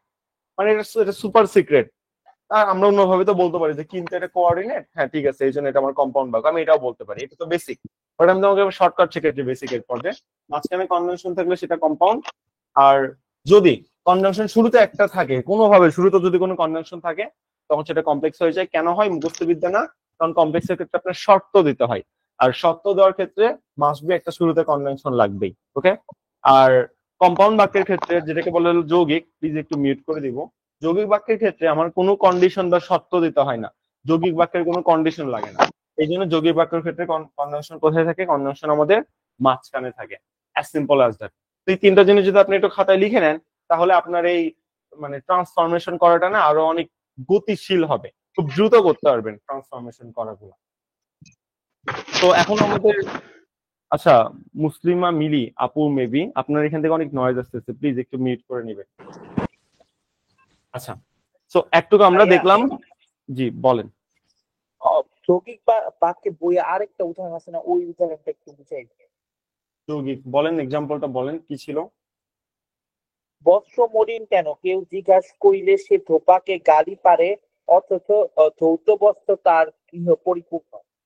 আচ্ছা, তাহলে প্রথম কাহিনী হলো ধোপাকে গালি দেয়, ধোপাকে গালি দেয়, গালি পারে বা গালি দেয় যাই হোক। তারপর কি আছে? অথচ, অথচ গৃহ বস্ত্র পরিপূর্ণ নাকি কি জানি বললেন? অথচ আরেকবার। ধৌত বস্ত্রে তার গৃহ পরিপূর্ণ। আচ্ছা, অথচ ধৌত বস্ত্রে তার, তার গৃহ মানে ঘর, গৃহ পরিপূর্ণ। ওকে, দেখেন এটা হলো অ্যাকচুয়াল কাহিনী। এই যে ধোপাকে গালি দেয়, শেষ। ধোপাকে গালি দেয় বা গালি পারে, সেন্টেন্সটা পরিপূর্ণ হয়ে গেছে। কে গালি দেয়? মিস্টার এক্স, নাম নেন মিস্টার এক্স ইচ্ছা মতো। মিস্টার এক্স ধোপাকে গালি দেয়, এই গালি দেয় বা গালি পারে বলার মাধ্যমে সেন্টেন্সটা ফুলফিল হচ্ছে, তাই এটা একটা ফাইনাইট ভার্ব। ওকে, তারপর এখানে কি বলছিল আজকে? আচ্ছা, ধৌত বস্ত্রে তার গৃহ পরিপূর্ণ। ধৌত বস্ত্র মানে হলো তার সকল কাপড় ধোয়া, ধোয়া আছে বা সকল কাপড় পরিষ্কার আছে। ধৌত বস্ত্র মানে পরিষ্কার কাপড়ে তার গৃহ পরিপূর্ণ, তার গৃহ যতগুলা কাপড় আছে সবগুলা কাপড় পরিষ্কার, এটা আর কি বলতেছে। ওকে, ধৌত বস্ত্রে তার গৃহ পরিপূর্ণ। ওকে, পরিপূর্ণ হয়, অন্তস্থ হয়, এটাকে বলতেছে আমরা অনুক্ত ক্রিয়া। পড়াইছিলাম অনুক্ত ক্রিয়া, ক্রিয়া যখন পড়াইছি তখন পড়াইছি। অনুক্ত ক্রিয়া মানে hidden verb, hidden verb, hidden verb. যখন কোনো সেন্টেন্সে এই হয় ভার্বটা থাকে বা অ্যামিজার ভার্ব থাকে, সেটা মিনিং ঠিক রাখার জন্য বা সৌন্দর্যতা বজায় রাখার জন্য জিনিসটা হিডেন থাকে, ঠিক আছে? তো এই জন্য হয় বা ইজ এটাকে বলতেছিল অনুক্ত ক্রিয়া, যে তার ধৌত বস্ত্রে তার গৃহ হয় পরিপূর্ণ। ওকে, তো এখানে ইজ এটা আমাদের একটা ফাইনাইট ভার্ব। তো এই যে আমি দুটো ফাইনাইট ভার্ব পাইছি এবং আমি মাঝখানে পাইছিল অথচ। অথচ একটা কোঅর্ডিনেট কনজাংশন, কোঅর্ডিনেট, যেহেতু কোঅর্ডিনেট কনজাংশন এই জন্য এটাকে আমি কি বলতেছি? কম্পাউন্ড বাক্য বলতেছি। আর শর্টকাট কি? মাঝখানে কনজাংশন আছে মানে ভাই কাহিনী শেষ, এটা আমাদের একটা কম্পাউন্ড বাক্য। এইটা শুরুতে মানে দুইটা অংশ আছে, বৎস মলিন কেন আর কেউ মানে ওটা জাস্ট বৎস একটা মলিন অংশ, কেন। আপনার ওইটা কয়টা? সেন্টেন্সটাকে বোঝানোর জন্য, ভাব ক্রিয়েট করার জন্য ওটা একটা নিয়ে আসে, যে বস্ত্র মলিন কেন, কাপড় অধোয়া কেন। প্রথমে বলতেছে কাপড় অধোয়া কেন, ধোপাকে তো গালি পারে। এইটা হ্যাঁ কি হ্যাঁ বলেন। অসমাপিক ক্রিয়া কোনোভাবে, মানে এই কেনটা এইটার জন্য জিজ্ঞেস করতেছিলাম। আচ্ছা ওইটা, আচ্ছা বস্ত্র মলিন কেন, ঘর চিহ্ন আছে নাকি কমা আছে, কি ছিল? কম আছে ভাইয়া। না, এটাও অসমাপিকা না, এটাও আপনার সমাপিকা ক্রিয়া। বস্ত্র মলিন কেন, এই কেন বলার মাধ্যমে সেন্টেন্সটা পরিপূর্ণতা দান হয়ে গেছে, শেষ। কেন, শেষ। আমি কোশ্চেন করছি বা এটা বলছি বলার মাধ্যমে সেন্টেন্সটা ফুলফিল হয়ে গেছে। ওটা আমাদের আলাদা একটা অংশ, এই জন্য কমা দেওয়া আছে। ওটা সেন্টেন্সটাকে জাস্ট মিনিংফুল করার জন্য বলা হয়েছে, যে বস্ত্র অধোয়া কেন, এই অধোয়া থাকার কারণে ধোপাকে সে গালি দিল। বস্ত্র অধোয়া কেন, কাপড় অধোয়া কেন, অথচ ধৌত বস্ত্রে তার গৃহ পরিপূর্ণ, অথচ তার বাড়িতে যতগুলো কাপড় আছে সবগুলো ধোয়া। মানে ব্যাপারটা এরকম যে আহ বউয়ের রাগ ঝিকে দেখানোর মতো একটা প্রবাদ এখানে আর কি উপস্থাপন করা হয়েছে আর হ্যাঁ, কি। তাহলে এই জায়গায় দুইয়ের অধিক, তাহলে মানে মানে ক্রিয়া আছে না, তাহলে আবার সমস্যা হবে না। না, মানে আমি তো যৌগিক এটা বাক্যের সঙ্গে বুঝতেছি না, দুই। ওয়েট ওয়েট, আপনি মেইন কনসেপ্টটা বুঝেন, জিনিসটা প্যাঁচায়েন না। আমার মেইন কনসেপ্ট হলো এই যে এইটুকু, আপনাকে এইটুকু নিয়ে কোশ্চেন করছে। প্রথম অংশ জাস্ট বোঝানো হয়েছে একটা ভাব ক্রিয়েটের ক্ষেত্রে, যে বস্ত্র মলিন কেন এইটা বলেছে, ধোপাকে গালি দিল, অথচ তার মানে ধোয়া কাপড়ে গৃহ পরিপূর্ণ আছে। ওটা জাস্ট সেন্টেন্সটা পরিপূর্ণতা করার জন্য আপনার ব্যবহার করা হয়েছে, এর বেশি কোনো কিছু না। ওটা সেন্টেন্সের এক্সট্রা একটা অংশ, মেইন সেন্টেন্স এইটা, ওটা সেন্টেন্সের এক্সট্রা একটা অংশ, যেই অংশ দ্বারা এই সেন্টেন্সের উপর প্রভাব বিস্তার করা হচ্ছে মিনিং ঠিক রাখার সাপেক্ষে। এটা হলো ম্যাটার। ওকে, একদম নর্মালি চিন্তা করেন এবং আপনার বইয়ে দেখেন ওই আগের অংশ নিয়ে কোনো কাহিনী করেনি, যত কাহিনী করছে পরবর্তী অংশ নিয়ে করছে, কারণ আগের অংশ তো সেন্টেন্সের এই কমপ্লেক্স সেন্টেন্সের অংশই না। এক্সট্রা একটা বাক্য, যেই বাক্য আমাদের হলো সিম্পল সেন্টেন্স, এটা একটা সিম্পল সেন্টেন্স ছিল, এই সিম্পল সেন্টেন্সের পর একটা কমা দিছে, কমা দেওয়ার পর আর একটা কমপ্লেক্স সেন্টেন্স আছে। তো কেন আমার দুটা বাক্য আলাদা করব, আমি একটা কমা দিয়ে আলাদা করবো না? প্রথমে সিম্পল সেন্টেন্সে আমি একটা কমা দিলাম, তারপর আমি আর একটা কমপ্লেক্স সেন্টেন্স লিখলাম, লিখতেই পারি, সমস্যা কোথায়? ওটা একটা আলাদা সিম্পল সেন্টেন্স, এটা একটা আলাদা আপনার কম্পাউন্ড বাক্য, কমপ্লেক্স তো না, কম্পাউন্ড বাক্য, যেহেতু আমাদের মাঝখানে অথচ ছিল, এই আর কি ব্যাপার। ওকে, আই থিঙ্ক ক্লিয়ার। আচ্ছা, এবার আমরা এই জিনিসগুলো পড়ার আগে আমরা একটু ট্রানজেকশন করে আসি, ঠিক আছে? যেহেতু এই কনসেপ্টই পড়তেছি, আগে ট্রানজেকশন গুলো কমপ্লিট করে আসি, তারপরে যে জিনিস আমাদের বাদ আছে ওটা আমরা কমপ্লিট করব। যেমন অধীন স্থানীয় খণ্ড বাক্য, এগুলো আমাদের কিছু বাদ আছে। ওকে, চলেন সিম্পল থেকে কি বানাবো, কমপ্লেক্স বানাবো। তাহলে এটা কেন সিম্পল সেন্টেন্স এটাকে আমার প্রমাণ দিতে হবে। ভালো ছেলেরা শিক্ষকের আদেশ পালন করে, খেয়াল করে দেখেন এখানে ফাইনাইট ভার্ব কয়টা? ভালো ছেলেরা শিক্ষকের আদেশ পালন করে, এই যে পালন করে এটা হলো ভার্ব, ফাইনাইট ভার্ব। কেন পালন করে বলার মাধ্যমে সেন্টেন্সটা ফুলফিল হয়ে গেছে, তাই এটা আমাদের একটা ফাইনাইট ভার্ব। আদেশ পালন করার কাজ কে করতেছে? ভালো ছেলেরা করতেছে। তাহলে ভালো ছেলেরা কি হবে? ভালো ছেলেরা সাবজেক্ট হবে। এই সেন্টেন্সে একটা সাবজেক্ট আছে, একটা ফাইনাইট ভার্ব আছে, কোনো রকম কনজাংশন নাই, তাই এটা আমাদের একটা সিম্পল বাক্য। কি বানাইতে বলছে? মিশ্র। মিশ্র মানে কি? কমপ্লেক্স। চলো বানাই। কমপ্লেক্স বাক্য মানে কি? আমার এখানে ওই যা এক্সট্রা করে একটা সাবঅর্ডিনেট আনতে হবে, আর একটা সাবজেক্ট আনতে হবে, আর একটা ফাইনাইট আনতে হবে, এটা হলো কাহিনী। তো সেই জন্য আমি বলতেছি যে এই যে যারা নিয়ে আসলাম, যারা তারা কনজাংশন নিয়ে আসলাম, এটা কোন কনজাংশন? Subordinate conjunction. কনজাংশন শুরুতে থাকে মিশ্র বাক্য, আমি আপনাকে শুরুতেই বলছিলাম একটু আগে, সেই জন্য এটা আমাদের শুরুতে নিয়ে আসলাম মিশ্র বাক্য বানানোর জন্য।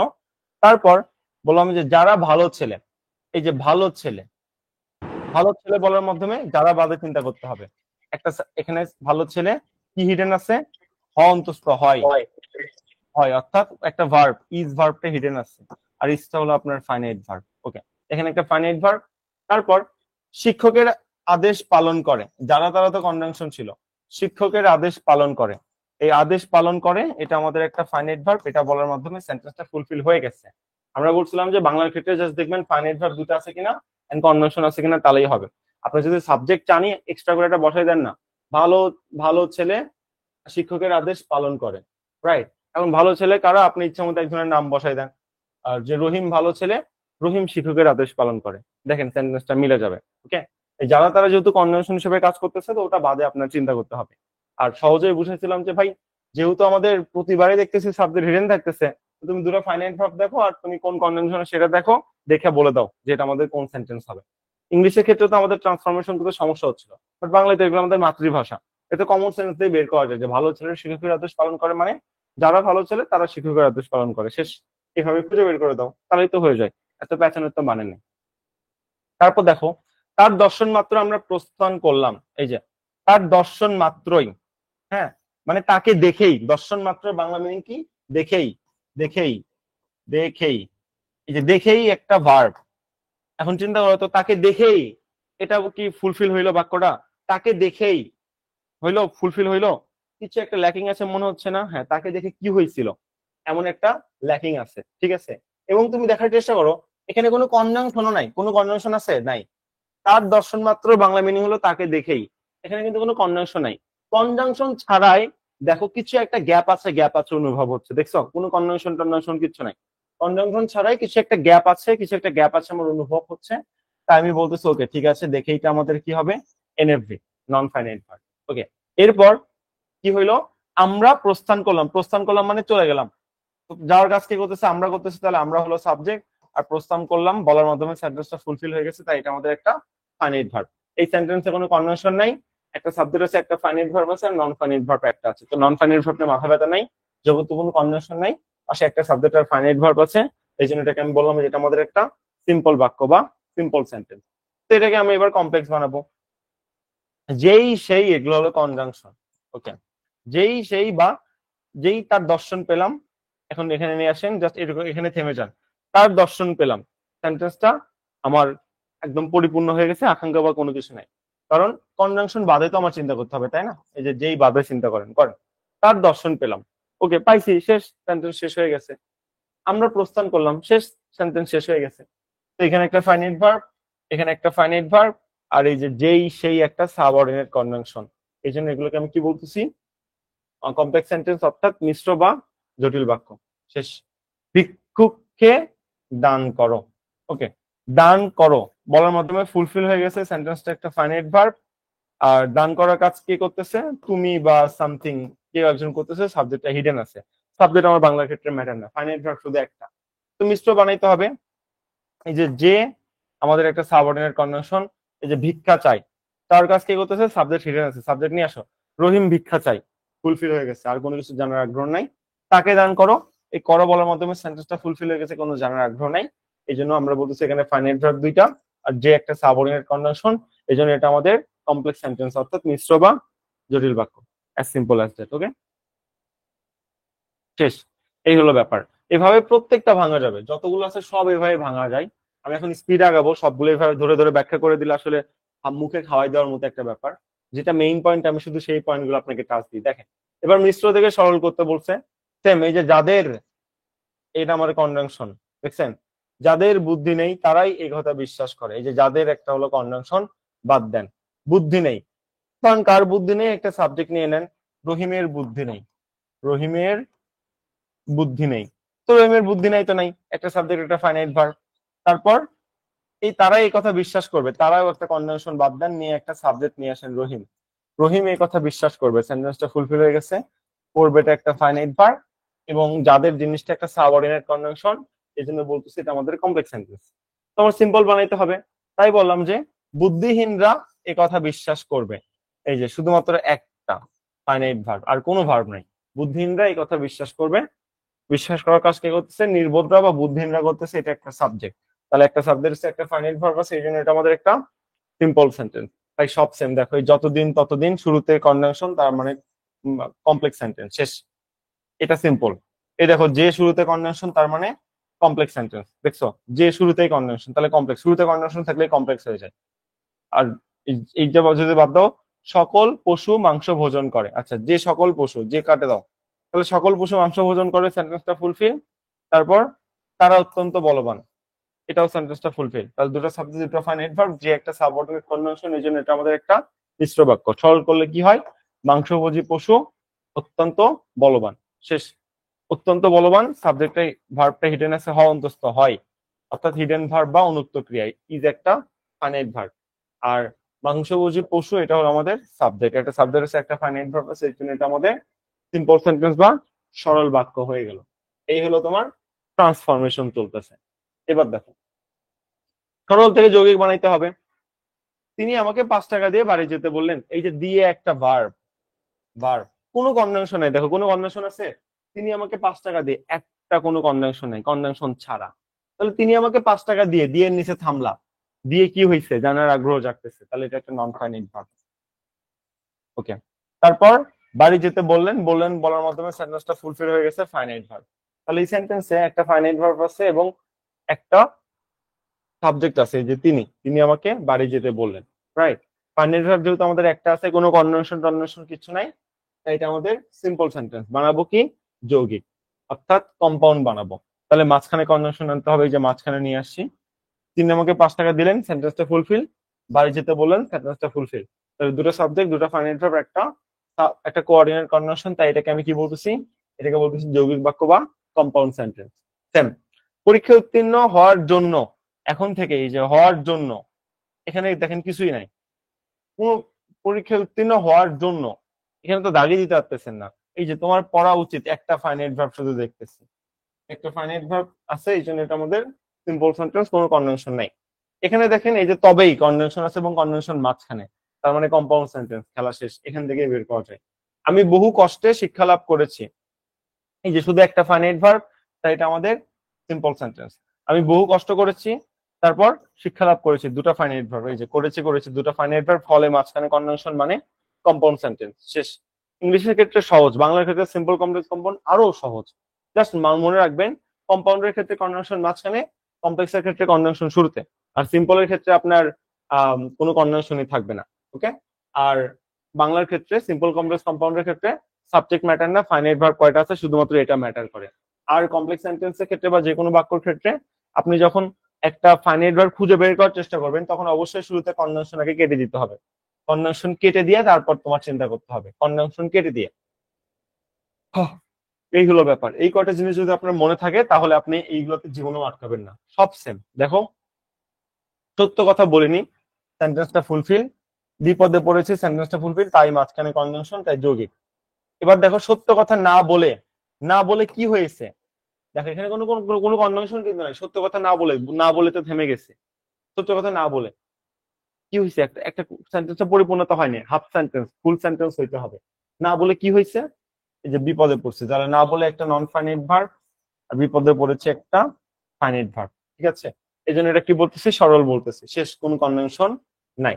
এই যে কিন্তু কনজাংশন মাঝখানে যৌগিক, তার বয়স হলেও বুদ্ধি হয়নি। যদি এখানে আপনার কন্ডিশন দিয়ে দিচ্ছে, ঠিক আছে, কিন্তু কোনো কনজাংশন আছে? কনজাংশন নাই। দেখেন, কোনো কনজাংশন ছাড়াই কন্ডিশন দিছে বা থেমে গেছে, তার বয়স হলেও, তারপর কি হয়? হলেও কি? এই যে হাফ সেন্টেন্স, এই জন্য এটাকে আমি কি বলতেছি? এই জন্য এটাকে বলতেছি যে ভাই দেখো এটা আমাদের চোখ বন্ধ করে সিম্পল সেন্টেন্স হবে, কোনো কনজাংশন এখানে নাই, তাই সিম্পল। তারপর মেঘ গর্জন করে তবে ময়ূর নৃত্য করে, এই যে মাঝখানে কনজাংশন, তার মানে যৌগিক বাক্য। দেখো মেঘ গর্জন করলে ময়ূর নৃত্য করে, আমরা সবাই ভাবি যে এটা নাকি কমপ্লেক্স, জীবনেও না। কেন কমপ্লেক্স ভাই? এখানে কোনো কনজাংশন আছে? আমি কি লিখছি যদি? যদি মেঘ গর্জন করে এমন কিছু লিখছি না তো ভাই, এমন কিছু তো লিখিনি। তাহলে তাহলে কি বাবা? তো মেঘ গর্জন করলে, এই করলে এখানে থামো, সেন্টেন্সটা পরিপূর্ণতা হয়নি, তার মানে নন ফাইনাইট ভার্ব। ময়ূর নৃত্য করে একটা ফাইনাইট ভার্ব, কোনো কনজাংশনও নাই, তাহলে এটা আমাদের একটা সিম্পল সেন্টেন্স। বলেন তো এটা কমপ্লেক্স ভার্সন কি হবে? কে পারবো? এটা কমপ্লেক্স করলে কি হবে? কনজাংশন শুরু করতে হবে, কি হবে? যখন মেঘ গর্জন করে তখন। যখন মেঘ গর্জন করে তখন ময়ূর নৃত্য করে। আচ্ছা ঠিক আছে, এটাও হবে, যখন তখন, যখন ডট ডট ডট তখন। আমি এটা বলতে চাচ্ছিলাম যদি মেঘ গর্জন করে ময়ূর নৃত্য করে, এটাও হবে। আপনি যেটা আপনি ইচ্ছা সেটা নেবেন, যখন মেঘ গর্জন করে তখন ময়ূর নৃত্য করে, অথবা যদি মেঘ গর্জন করে ময়ূর নৃত্য করে, এটাও হবে, দুটাই কারেক্ট। ওকে, তো এই হলো ফ্যাক্টর। আপনি দেখবেন যে কন্ডিশন আছে কিনা, আপনার অন্যভাবে কিন্তু শিখতে পারেন যে ভাই কন্ডিশন দিলে সেটা কমপ্লেক্স সেন্টেন্স হয়, তাহলে মেঘ গর্জন করলে তো একটা কন্ডিশন, তাহলে কমপ্লেক্স কেন হইলো না? আসল কাহিনী তো তুমি জানোই না, যে সাবজেক্ট আর ফাইনাইট ভার্বের মধ্যে কাহিনীটা হয়। কন্ডিশন দিলে কমপ্লেক্স সেন্টেন্স হয়, কে বলছে তোমারে? শুধু কন্ডিশন দিলেই হবে? কন্ডিশন দেখবে না? কন্ডিশন থাকতে হবে না? কন্ডিশন বাদে যে চিন্তা করতে, এটা তুমি জানতা? আই ডোন্ট থিংক তুমি এটা জানতা, এই জন্য তোমার কাছে এটা কঠিন লাগতো। তো আমি তো নিজেও এটা বানাইনি, আমরা ইংলিশে যেটা পড়ছি ওটাই আমি জাস্ট বাংলায় আপনাকে ট্রান্সলেট করে দিচ্ছি, এখানে নতুন কিছু আমি আসলে পড়াইনি। ওকে ফাইন, পোলাপান মেসেজ দিতেছে, ওয়েট। আচ্ছা ওকে, তো এই হলো আপনার কম্পাউন্ড থেকে সিম্পল। এইগুলো সবগুলো শেখানোর ধৈর্য আছে, দেখেন কি একটা অবস্থা। এই যে দোষ স্বীকার করো তোমাকে শাস্তি দেব না, এটা কোন বাক্য? যৌগিক বাক্য। এই যে দোষ স্বীকার করো, সাবজেক্ট ফাইনাইট ভার্ব, তোমাকে শাস্তি দেব না সাবজেক্ট ফাইনাইট ভার্ব, দুটো সাবজেক্ট আছে, দুটো ফাইনাইট ভার্ব আছে, শুরুতে কোনো কনজাংশন নাই, মাঝখানেও নাই। তো শুরুতে তো নাই না, শুরুতে যেহেতু নাই, এটা আমাদের আর যাই হোক কি হতে পারবে না, কমপ্লেক্স হতে পারবে না। তো সিম্পলও না, কারণ দুটো ফাইনাইট আছে, কমপ্লেক্সও না, তাহলে কি হবে? তাহলে এটা কম্পাউন্ড হবে, শেষ। এটা হলো কম্পাউন্ড। আর নিচে এই যে যদি শুরুতেই কনজাংশন, কাহিনী শেষ, কমপ্লেক্স। এই যে কিন্তু আছে, তার মানে কম্পাউন্ড। এই যে যদিও শুরুতে কনজাংশন, তার মানে কমপ্লেক্স। দেখো এখানে শুরুতে কোনো কনজাংশন নাই, মাঝেও কোনো কনজাংশন নাই, দুটো ফাইনাইট ভার্ব আছে, মানে সিম্পল জীবনেও না, শুরুতে কোনো কনজাংশন নাই মানে এটা জীবনেও কমপ্লেক্স না, তার মানে এটা একটা জিনিস হতে পারে, সেটা হলো কম্পাউন্ড, তাই এটা কম্পাউন্ড। লাস্টেরটা এই যে যে যে শুরুতে কনজাংশন আছে, তার মানে কমপ্লেক্স। বুঝছো? এভাবে তোমাকে কখনো ট্রান্সফরমেশন করতে দিবেন, এটা সবাই পারে, আন্দাজে অপশনে দেখেই পারে। তোমাকে জাস্ট জিজ্ঞাবে কোন বাক্য ভাই, বলো কোন বাক্য। আমি তোমাকে এত শর্টকাটে শিখাই দিলাম বেসিক বোঝানোর পর, তারপরে যদি কোন বাক্য না বুঝো তাহলে আফসোস। দেখো এই যে যদি শুরুতে, তার মানে কমপ্লেক্স, এখানে মাঝখানে এবং, তার মানে কম্পাউন্ড। এই যে যখন শুরুতে, তার মানে কমপ্লেক্স, এই যে মাঝখানে এবং, তার মানে কম্পাউন্ড। এই যে শুরুতে কমপ্লেক্স, এই যে মাঝখানে কিন্তু আছে, মাঝখানে কনজাংশন, তার মানে কম্পাউন্ড। মানে এত সহজ, মানে বুঝানোর বাইরে, এই জিনিসগুলো এত সহজ। এইগুলোর মধ্যে আমি কঠিন কি পাইলাম আমি বুঝলাম না, আপনারা কঠিন কোথায় পান? হয়তো আপনারা দুই তিনটা জিনিস জানতেন না, আমি আবার রিপিট করে দিই। নাম্বার ওয়ান, ব্যাপারটা হলো যে বাংলার ক্ষেত্রে সিম্পল কমপ্লেক্স কম্পাউন্ডের ক্ষেত্রে সাবজেক্ট ম্যাটার করে না, ফাইনাইট ভার্ব এন্ড কনজাংশন হলো ম্যাটার। দুই নাম্বার, আপনি যখন একটা ফাইনাইট ভার্ব খুঁজবেন তখন অবশ্যই কনজাংশন কেটে দিয়ে চিন্তা করতে হবে। তিন নাম্বার, একটা কমপ্লেক্স সেন্টেন্সের হলে সবসময় কনজাংশন শুরুতে বসে, আর কম্পাউন্ডের ক্ষেত্রে কনজাংশন সবসময় মাঝখানে বসে। ওকে, এই ছিল হলো আমাদের। ভাইয়া তথাপি কোঅর্ডিনেট কনজাংশন না? জি, তথাপি কোঅর্ডিনেট কনজাংশন, এটা মাঝখানে বসে। তো মাঝখানে যদি কনজাংশন বসে, কোঅর্ডিনেট কনজাংশন হইলেই তো যৌগিক বাক্য হওয়ার কথা। জি কোঅর্ডিনেট হইলে যৌগিক বাক্য হয়, এটা আমরা শুরুতে বলছি, বেসিকে বলছি, এখন শর্টকাট বলতেছি যে কোঅর্ডিনেট মানে সেটা যৌগিক বাক্য, এবং যৌগিক বাক্যর ক্ষেত্রে কনজাংশনটা যে কোনো জায়গায় বসতে পারে, এটা আমাদের বেসিক ছিল। বাট বাংলার টাইম এসে দেখি যৌগিক বাক্যের ক্ষেত্রে কনজাংশন সারা জীবন মাঝখানেই বসে, তাই বলতেছি মাঝখানে যদি বসে। একটা উদাহরণ আছে বইয়ে, একটু দেখেন। যদিও তিনি অত্যন্ত দরিদ্র, তথাপি তার অন্তঃকরণ অতিশয় তুচ্ছ। আচ্ছা আপনিই বলেন, এটা তো ওয়েট ওয়েট ওয়েট, যদিও শুরুতে যদি কনজাংশন থাকে সেটা কি হয়? যদিও কমপ্লেক্স। শুরুতে কমপ্লেক্স, তাহলে কি ওটা নিয়ে আপনারা চিন্তা করার দরকার আছে? আমি তো শুরুতেই বললাম যে ভাই শুরুতে যদি কনজাংশন কোনোভাবে থাকে ওটা চোখ বন্ধ করে কমপ্লেক্স, ওটা নিয়ে আর কোনো চিন্তা করতে হবে না। এই যদিও তারা একটা কন্ডিশন দিয়ে দিচ্ছে, কন্ডিশন মানে হলো অধীন স্থানীয় খণ্ডবাক্য, যেটা আমি এখন একটু পর পড়াবো, ক্লোজে আমি এখনো যাইনি, একটু পর আপনি এই জিনিসগুলো বুঝবেন। যেহেতু শুরুতেই কন্ডিশন দিয়ে দিছে, তো এটা আমাদের চোখ বন্ধ করে কমপ্লেক্স হয়ে যাবে না? কমপ্লেক্স হয়ে যাবে। যদি শুরুতেই যদি ওটা না থাকতো, মাঝখানে শুধু তথাপি থাকতো, মাঝখানে শুধু আমাদের কনজাংশন থাকতো, তখন সেটা তো না হয় আমি কম্পাউন্ড বলতাম, তাই না? এই হলো ফ্যাক্টর। আশা করি জিনিসটা ধরতে পারছেন। এইটাই দুই একটা প্রবলেম থাকবে, বুঝছেন? এইগুলো নিজের মানে আপনি নিজে একটু চিন্তা করবেন, না পারলে আমরা মেন্টর প্যানেল আছে, আমাদের জিজ্ঞাসা করবেন, আমরা সলভ করে দিব। ওকে, এটা হইলো থিওরি। একটু ওয়েট।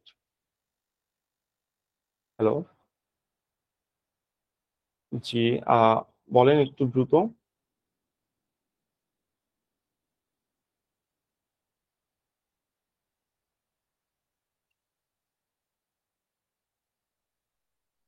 আচ্ছা আচ্ছা, আমি একটা লাইভ ক্লাসে আছি, আপনি আমাকে এই নাম্বারে প্লিজ হোয়াটসঅ্যাপে একটু নক দেন, আমি আপনাকে রেসপন্স করতেছি, হ্যাঁ? অথবা প্লিজ 2 ঘন্টা পরে একটু কল।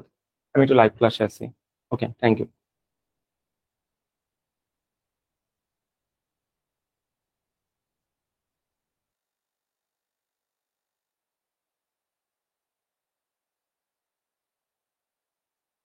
যদি এই যে কনজাংশন গুলো দেখতেছেন, এগুলো হলো আমাদের কোন কনজাংশন? কোঅর্ডিনেট কনজাংশন, ঠিক আছে?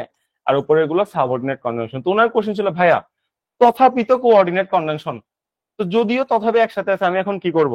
ওটা ছিল ওনার কোশ্চেন। তো আমি শুরুতেই বলে নিয়েছিলাম যে শুরুতে যদি কনজাংশন থাকে তখন সেটা কমপ্লেক্স হয়ে যাবে, তখন ভেতরে ভেতরে কি আছে আর দেখার দরকার নেই, কারণ শুরুতে কনজাংশন থাকা মানে সেটা একটা কন্ডিশন দেওয়া, একটা কন্ট্রাস্ট দেওয়া, সেটা মানে হলো একটা অধীন স্থানীয় খণ্ডবাক্য। আর যখন অধীন স্থানীয় খণ্ডবাক্য হচ্ছে, এটা শুধুমাত্র কমপ্লেক্সের ক্ষেত্রে হতে পারে, ওটা আর কারো ক্ষেত্রে হইতে পারে না। এখন বলতে পারেন, ভাই আপনার মুখস্থ বিদ্যা আমি কেন মুখস্থ করবো? না না, আমার কথা তুমি কেন মুখস্থ করবো বলো? এই যে, এই জন্য আমার এই ক্লোজ কনসেপ্টটা পড়তে হবে। এই কনসেপ্ট যখন আপনি ক্লিয়ার হবেন, তখন ওটা অটোমেটিক্যালি ক্লিয়ার হবেন। তাই বলি, ক্লাসটা শেষ করে আপনাদের আর কোনো কোশ্চেনই থাকবে না। ওকে, চলেন, যেহেতু এই কোশ্চেন আসলো, তাও আমরা ডিরেক্ট এই কনসেপ্টেই চলে আসি, তাহলে ভালো হবে। ওকে, মনে করেন ক্লোজ জিনিসটা কি ছিল? আমি যেটা শিখাইছিলাম সেটা শিখেন। ক্লোজ জিনিসটা ছিল যে বড় একটা বাক্যের মধ্যে ছোট্ট বাক্যকে ক্লোজ বলা হয়, তাই না? দেখেন, বড় বাক্যের মধ্যে ছোট বাক্য, এইভাবেই লিখেন, মনে থাকবে। বড় বাক্যের মধ্যে কি বাক্য? ছোট বাক্য। ওকে, এবার আসেন বাক্যর সত্য কি? বাক্যর সত্য হলো একটা সাবজেক্ট আর একটা কি, আর একটা ফাইনাইট ভার্ব। এগুলো কি আমরা জানি? হ্যাঁ, এগুলো আমরা জানি। তো চলো আমরা ক্লোজ খুঁজি। এখানে কয়টা ক্লোজ আছে দেখো তো। I know what his name is, কয়টা ক্লোজ? এখানে আর মিনিং লাগবে না। প্রথম 3টা ফাইনাইট, পরের 3টা নন ফাইনাইট। ওই যে 6টা জাত হয়, এইভাবে বের করো, কাহিনী শেষ। এই যে আই নো, আই একটা সাবজেক্ট, নো একটা মূল ভার্বের ভার্ব জিরো, তার মানে ফাইনাইট ভার্ব। তাহলে এইটুকু আই নো একটা কি? আই নো একটা ক্লোজ, CLAUSE ক্লোজ।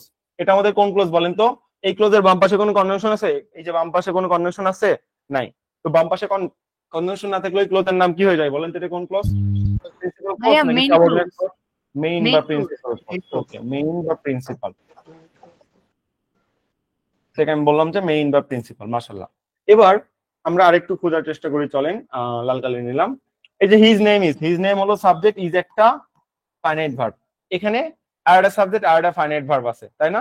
তাহলে এটাকে আমি কি বলবো? এটা আমাদের একটা ক্লোজ, CLAUSE ক্লোজ। এবং যেই ক্লোজের বাম পাশে কি থাকে? যেই ক্লোজের বাম পাশে একটা সাবঅর্ডিনেট কনজাংশন থাকে, এই যে সাবঅর্ডিনেট কনজাংশন, ওই সাবঅর্ডিনেট কনজাংশন সহ পুরো জিনিসকে কি বলা হয়? পুরো জিনিসকে কি বলা হয়? Subordinating close. মনে আছে এগুলো? গতদিন শিখাইছিলাম সাবঅর্ডিনেটিং ক্লোজ। ওকে, তাহলে এই সেন্টেন্সে কয়টা ক্লোজ আছে ভাই? 2টা ক্লোজ আছে। এটা ক্লিয়ার? একটা প্রিন্সিপাল, একটা সাবঅর্ডিনেটিং। কিভাবে? যার বাম পাশে কনজাংশন থাকে না সেটা প্রিন্সিপাল, আর যার বাম পাশে কনজাংশন থাকে এটা হলো আমাদের সাবঅর্ডিনেট। এভাবে আমরা জাস্ট বেসিকটা শিখাইছিলাম, ওই বেসিকই রিপিট করছি, এক টেক্সট আমি কোনো কথা বলিনি এর মধ্যে। ওকে, এইখান থেকে এখন এই ক্লোজ কনসেপ্টে চলে আসছে যে ক্লোজ তাহলে কি ভাই, বুঝো। এখানে বলতেছে দেখো, ক্লোজ মানে খণ্ডবাক্য। খণ্ডবাক্য কত প্রকার? খণ্ডবাক্য আমরা দেখতেছি প্রধানত 3 প্রকার। একটা প্রিন্সিপাল বা মেইন, প্রধান খণ্ডবাক্য। তো প্রধান খণ্ডবাক্য কি তুমি চিনছো? দেখো, প্রধান খণ্ডবাক্য তুমি চিনতে পারছো। এই দেখো, প্রিন্সিপাল বা মেইন। কোনটা প্রিন্সিপাল বা মেইন হয়? এই যে কমপ্লেক্স সেন্টেন্সে যে ক্লোজের বাম পাশে কোনো কনজাংশন থাকে না, বা যেটা আসলে conjunction free close, conjunction free close, যে ক্লোজের বাম পাশে কোনো কনজাংশন নাই, সেটাকে প্রিন্সিপাল ক্লোজ বলে। প্রিন্সিপাল তুমি চিনছো। এবার হলো সাবঅর্ডিনেট। সাবঅর্ডিনেট ক্লোজ কি? একটা কমপ্লেক্স সেন্টেন্সে এই যে যেই ক্লোজের বাম পাশে, যেই ক্লোজের বাম পাশে একটা কনজাংশন থাকে, এই যে বাম পাশে কনজাংশন দেখছো? আবার লিখে দিচ্ছি, দেখো, এই যে দেখো, এই যে বাম পাশ, এই যে ক্লোজ, এই ক্লোজের এই দেখো বাম পাশে হোয়াট একটা কনজাংশন। যেই ক্লোজের বাম পাশে কনজাংশন থাকে পুরোটাকে কি বলে? পুরোটাকে বলে হলো সাবঅর্ডিনেটিং ক্লোজ। তাহলে এই যে সাবঅর্ডিনেটিং ক্লোজ, তুমি এটাও চিনো, এটাও তুমি চিনতে পেরেছো। ওকে ফাইন, এটাও যেহেতু তুমি চিনতে পেরেছো, আরেকটা জিনিস বাকি আছে, এটা হলো কোঅর্ডিনেট ক্লজ। কোঅর্ডিনেট ক্লজ কি জিনিস ভাই? শর্টকাট কথা, কম্পাউন্ড বাক্যের দুটো ক্লজকে কোঅর্ডিনেট ক্লজ বলে। তাই বুঝিনি। হি is poor but honest, he is poor but he is honest, he is honest. ঠিক আছে, বলো এটা কোন বাক্য? এটা কম্পাউন্ড বাক্য, মাঝখানে কি আছে? বাট আছে। বাট কার চিহ্ন? বাট কম্পাউন্ডের চিহ্ন, অর্থাৎ কোঅর্ডিনেট কনজাংশন। তো কোঅর্ডিনেটিং ক্লজ কি? একটা কমপ্লেক্স, একটা কম্পাউন্ড সেন্টেন্সে যেই দুটা ক্লজ থাকে দুটাকেই কোঅর্ডিনেট বলা হয়। এটাও coordinate clause. He is poor একটা coordinate clause, he is honest এটা একটা কোঅর্ডিনেট ক্লজ। তাহলে কোঅর্ডিনেট কার ক্ষেত্রে হয়? কোঅর্ডিনেট হয় হলো কম্পাউন্ড বাক্যের ক্ষেত্রে, কম্পাউন্ড COMPOUND। কোঅর্ডিনেট হয় হলো কম্পাউন্ড বাক্যের ক্ষেত্রে, মনে থাকবে। আর প্রিন্সিপাল আর সাবঅর্ডিনেট কার ক্ষেত্রে হয়? প্রিন্সিপাল আর সাবঅর্ডিনেট কার ক্ষেত্রে হয়? এটা হয় হলো কমপ্লেক্স বাক্যের ক্ষেত্রে, কমপ্লেক্স COMPLEX। প্লিজ একটু লিখে নেবেন, একটু লিখে, খুব জরুরি। ক্লোজ তিন প্রকার: প্রিন্সিপাল, কোঅর্ডিনেট, সাবঅর্ডিনেট। কোঅর্ডিনেট কার ক্ষেত্রে? কম্পাউন্ড বাক্যের ক্ষেত্রে। কম্পাউন্ডের মাঝখানে যে কোঅর্ডিনেট কনজাংশন থাকে ওই কনজাংশনের দুই পাশে যেই দুটা ক্লোজ, দুটার নামই কোঅর্ডিনেটিং ক্লোজ বা কোঅর্ডিনেট ক্লোজ। ঠিক আছে, একই ভাই। কোঅর্ডিনেট ক্লোজ আর কোঅর্ডিনেটিং ক্লোজ সেম জিনিস ভাই, সিনোনিম, কোনো সমস্যা নাই। ওকে। আর প্রিন্সিপাল সাবঅর্ডিনেটের কাহিনীতে কি? কমপ্লেক্সের কাহিনী। এই যে কমপ্লেক্স, যেই ক্লোজের বাম পাশে কনজাংশন নেই এটা প্রিন্সিপাল, আর যার বাম পাশে কনজাংশন আছে সেটা সহ পুরোটাকে কি বলে? সাবঅর্ডিনেটিং বলে বা সাবঅর্ডিনেট বলে। কাহিনী শেষ। এই হলো তিন প্রকার। ঠিক আছে, এই ক্লোজ গুলো ঝামেলা না, প্রিন্সিপালও ভাঙে না, কোঅর্ডিনেটও ভাঙে না। এই যে সাবঅর্ডিনেট, অর্থাৎ এই যে যেই ক্লোজের বাম পাশে কনজাংশন ছিল, দেখো আকাম, যেই ক্লোজের বাম পাশে কনজাংশন ছিল, এই যে হোয়াট হিজ নেম ইজ, এই যে ক্লোজটা, এই ক্লোজকে আবার তিন ভাগে ভাগ করা যায়। ঠিক আছে, ওকে। সাবঅর্ডিনেটিং এর বাংলা কি? আশ্রিত খণ্ডবাক্য। ক্লোজ মানে খণ্ডবাক্য, আর সাব সাব মানে হলো আশ্রিত, আশ্রিত খণ্ড বাক্য। আর আইনো প্রিন্সিপালের বাংলা কি? প্রধান, প্রধান খণ্ড বাক্য। মনে থাকবে, একটা আশ্রিত আর একটা হইলো প্রধান। ওকে। এই সাবঅর্ডিনেট অর্থাৎ আশ্রিত খণ্ড বাক্যকে আবার তিন ভাগে ভাগ করা যায়। আশ্রিত খণ্ড বাক্য অর্থাৎ এই কমপ্লেক্স সেন্টেন্সের সাবঅর্ডিনেট অংশ তিন রকমের আচরণ করতে পারে, তিন রকমের হইতে পারে। এখান থেকে আমরা শিখবো হলো ক্লোজ আইডেন্টিফিকেশন কনসেপ্ট ইংলিশের। ফ্রেজ আইডেন্টিফিকেশন, ক্লোজ আইডেন্টিফিকেশন আমাদের পরে ক্লাস আছে, কয়েকদিন পর, সেখানে আমরা কমপ্লিট করব। ঠিক আছে, আমি জাস্ট এখন ধারণা দিয়ে রাখতেছি যাতে করে এই ক্লাসে যে আমার আর কোনো কষ্ট না হয়। ওকে। এই আশ্রিত খণ্ডবাক্য বা সাবঅর্ডিনেটিং ক্লোজকে তিন ভাগে ভাগ করা যায়। একটা হলো অ্যাডভার্বিয়াল ক্লোজ, একটা অ্যাডজেক্টিভ ক্লোজ, একটা নাউন ক্লোজ। অ্যাডভার্বিয়াল ক্লোজ মানে কি? অ্যাডভার্বের মতো আচরণ করবে। অ্যাডজেক্টিভ ক্লোজ মানে অ্যাডজেক্টিভের মতো আচরণ করবে। নাউন ক্লোজ মানে নাউনের মতো, অর্থাৎ নাউন পজিশনে বসবে বা নাউনের মতো আচরণ করবে। ঠিক আছে, এখন তাহলে এগুলো আমরা একটু বাংলা বানাই। অ্যাডভার্বের বাংলা কি? অ্যাডভার্ব দ্বারা মূলত বাংলায় কাকে মডিফাই করা বোঝায়? ক্রিয়াকে মডিফাই করা বোঝায়, ক্রিয়া বিশেষণ বোঝায়। তাহলে অ্যাডভার্ব ক্লোজ মানে কি? অ্যাডভার্ব মানে ক্রিয়া বিশেষণ, আর ক্লোজ মানে হলো খণ্ডবাক্য। তাহলে লেখো, ক্রিয়া বিশেষণ আর সাবঅর্ডিনেট মানে কি? আশ্রিত। এই আশ্রিত, সাবঅর্ডিনেট মানে হলো আশ্রিত, আশ্রিত, আশ্রয় নেওয়া। ঠিক আছে, আর ক্লোজ মানে কি? খণ্ড বাক্য। এখান থেকে মিনিং বের করবো, খণ্ড বাক্য। আর অ্যাডভার্ব মানে কি? ক্রিয়া বিশেষণ। তাহলে অ্যাডভার্ব ক্লোজের বাংলা কি? ক্রিয়া বিশেষণ, ক্রিয়া বিশেষণ স্থানীয়। তারপর কি? ক্রিয়া বিশেষণ স্থানীয়, তারপর আশ্রিত খণ্ড বাক্য, আশ্রিত খণ্ড বাক্য। এই হলো তোমার অ্যাডভার্বিয়াল ক্লোজের বাংলা। অ্যাডভার্বিয়াল মানে ক্রিয়া বিশেষণ, তারপর স্থানীয়, আর আপনার কি বলেন সাবঅর্ডিনেট মানে হলো আশ্রিত, ক্লোজ মানে খণ্ডবাক্য। এই যে এইভাবে গেলাম, adverb, subordinate, close, adverb, subordinate, close, আশ্রিত, ক্রিয়া বিশেষণ স্থানীয়, আশ্রিত, খণ্ডবাক্য, শেষ। এভাবে নামকরণ করা হয়। ইংলিশের সাথে যে সিং করে দিচ্ছি। ওকে, তাহলে অ্যাডজেক্টিভের কি হবে? অ্যাডজেক্টিভ মানে কি? অ্যাডজেক্টিভ মানে মেইনলি নাম বিশেষণ বলা হয়, নাম বিশেষণ। তাহলে এটার বাংলা কি হবে? নাম বিশেষণ স্থানীয়, আশ্রিত, খণ্ডবাক্য। তাহলে অ্যাডজেক্টিভ ক্লোজ কি? নাম বিশেষণ স্থানীয়, আশ্রিত, খণ্ডবাক্য। ওকে, এবার নাউনের বাংলা কি? বিশেষ্য, বিশেষ্য। তাহলে নাউন ক্লোজ কি হবে? বিশেষ্য স্থানীয়, আশ্রিত, খণ্ডবাক্য। লিখে নেন, এখান থেকে সবগুলো আসছে, এইখান থেকে জন্ম হয়েছেই আপনার ক্রিয়া বিশেষণ স্থানীয়, আশ্রিত, খণ্ডবাক্য, নাম বিশেষণ স্থানীয়, আশ্রিত, ভাইয়া, জি বলেন। স্থানীয়টা বলা হয় কেন? স্থানীয় কেন বলা হয়? এটা কার মধ্যে অবস্থান করতেছে? সাবঅর্ডিনেটের মধ্যে না? তাহলে সাবঅর্ডিনেটের মধ্যে কি রকম ভাবে জিনিসটা বসতেছে? ক্রিয়া বিশেষণ রূপে। তাই বলে যে ক্রিয়া বিশেষণ স্থানীয়, যে ক্রিয়া বিশেষণের মতো আচরণ করতেছে। এটা বোঝানোর জন্য বলা হয় যে ক্রিয়া বিশেষণ স্থানীয় আশ্রিত খণ্ডবাক্য, নাম বিশেষণ স্থানীয় আশ্রিত খণ্ডবাক্য, আর বিশেষ্য স্থানীয় আশ্রিত খণ্ডবাক্য। অর্থাৎ এই খণ্ডবাক্যের মধ্যে সাবঅর্ডিনেট ক্লোজের মধ্যে কেমন আচরণ করতেছে, ওই আচরণ বোঝানোর জন্য আশ্রিত কথাটা আর কি আসে। ওকে, এই আর কি। আচ্ছা। তো আশা করি এটা লিখে নিছেন। এটার উপর আমাদের পরবর্তী কনসেপ্ট ডিপেন্ড করতেছে। ওকে, এই কনসেপ্ট তাহলে আমাদের কখন কাজে লাগবে? আমি যখন তোমাকে ক্লোজ শেখাবো ইংলিশে, ক্লোজ আইডেন্টিফিকেশন, তখন তোমাকে বলবো ওই যে বলাইছিলাম বাংলায় সরল জটিল যৌগী, বলো তো বাবা সেখানে কি বলছিলাম? কোঅর্ডিনেট কার অংশ, সাবঅর্ডিনেট কার অংশ, প্রিন্সিপাল কার অংশ, অ্যাডভার্বিয়াল ক্লোজ কেমনে বের করতে হয়, এটা এটা অ্যাডভার্বিয়াল ক্লোজ কোন অংশ হইতে পারে? শুধু কমপ্লেক্স সেন্টেন্সে সাবঅর্ডিনেট অংশ অ্যাডভার্বিয়াল হইতে পারে। এই যে শুধু এই অংশটাই তিন রকম নাম হয়, একটা অ্যাডভার্বিয়াল, একটা অ্যাডজেক্টিভ, আর এটা হলো নাউন। এই adverbial clause, adjective clause, noun clause কার ক্ষেত্রে হয়? শুধু কমপ্লেক্স সেন্টেন্সের সাবঅর্ডিনেট অংশের ক্ষেত্রে হয়, আর কোনো কিছুর ক্ষেত্রে হয় না। ঠিক আছে? মডার্ন গ্রামারে আরো অনেক ক্লোজ আছে, যে ইনফিনিটিভ ক্লোজ, সেটা ওগুলো ইংলিশে শিখবো ভাই, ইংলিশের জিনিস ইংলিশে শিখবো। আপাতত আমি ক্লোজ যেখানে নিয়ে আসি এটাই তো অনেক বড় ব্যাপার, তাই না? তো এটা আমরা এখন বাংলা রূপ শিখবো, তাহলেই হয়ে যাবে। চলেন, এটার বাংলা রূপ, এই যে এটার বাংলা রূপ দেওয়া আছে। এখন বলতে পারেন ভাইয়া এখানে বিশেষ স্থানীয়টা কেন রাখেননি? দেখেন, বাংলায় এমন ভাবে লেখা থাকে কোনো কিছু অনেক হার্ড হয়। হ্যাঁ, তো আমরা যখন ইংলিশে ক্লোজ কনসেপ্টটা পড়াবো না, তখন আপনি ওই যে প্রথমটা বাদ দিছি, বিশেষ্য স্থানীয় খণ্ডবাক্য, নাউন ক্লোজ যেটা ছিল, ঠিক আছে, ওই নাউন ক্লোজটা তখন আমরা আপনাকে ক্লিয়ার করে দিব, এবং আপনি খুব ভালো মতো বুঝতে পারবেন। এখন বুঝতে গেলে বাংলা দিয়ে বুঝাইতে হবে, মাথার মধ্যে ঢুকবে না। আমি চাচ্ছি যেহেতু আমরা ইংলিশ নিয়ে কাজ করতেছি, ইংলিশের সাথে বাংলাটা সিঙ্ক করে, তো ওইটা ওখানকার জন্য রেখে দিলে আপনার জন্য খুবই ভালো হবে। দেখেন এগুলো কিভাবে অ্যাডজেক্টিভ ক্লোজ হয়, বা কিভাবে আপনার অ্যাডভার্বিয়াল ক্লোজ হয়, পরীক্ষায় কিভাবে আসবে। দেখেন এভাবে আপনার কোশ্চেন গুলো আর কি ছুড়ে দিবে। আমি একটু দেখাই দিই, এখানে এখানে দাগ দেয় যে ধন ধান্য পুষ্পে ভরা, এটা কোন ক্লোজ? ওকে, বলেন। অ্যাডজেক্টিভ বিশেষণ স্থানীয় খণ্ডবাক্য মানে কি? Adjective clause. অ্যাডজেক্টিভ কাকে মডিফাই করে? নাউন বা প্রোনাউনকে মডিফাই করে। ক্রিয়া বিশেষণ স্থানীয় খণ্ডবাক্য অ্যাডভার্বিয়াল ক্লোজ। অ্যাডভার্ব কাকে মডিফাই করে? এক্সেপ্ট নাউন বা প্রোনাউন, EXCEPT, এক্সেপ্ট নাউন বা প্রোনাউন। নাউন প্রোনাউন ছাড়া সবাইকে মডিফাই করে। জানেন এইগুলো? জানেন? জানি, আমরা এগুলো জানি, পড়ে আসি। তাহলে বলেন তো, এই ধন ধান্য পুষ্পে ভরা এটা কাকে মিন করতেছে? এই ধন ধান্য পুষ্পে ভরা কি কাকে মিন করতেছে? বসুন্ধরা। বসুন্ধরা মানে কি? পৃথিবী। পৃথিবীর বাংলা, পৃথিবী মানে কি? নাউন। তাহলে এই যে ক্লোজটা কাকে মডিফাই করতেছে, বা কার সম্পর্ক অতিরিক্ত তথ্য দিচ্ছে? মডিফাই করা মানে কার সম্পর্ক, নাউন সম্পর্ক বা বসুন্ধরা সম্পর্ক অতিরিক্ত তথ্য দিচ্ছে। তো নাউন প্রোনাউনকে মডিফাই করলে তার নাম হয়ে যায় হলো আপনার অ্যাডজেক্টিভ ক্লোজ। তাই আমি বলতেছি ধান ধন্য পুষ্প ভরা এটা আমাদের অ্যাডজেক্টিভ ক্লোজ, আর অ্যাডজেক্টিভ ক্লোজের বাংলায় হলো বিশেষণ স্থানীয় খণ্ডবাক্য।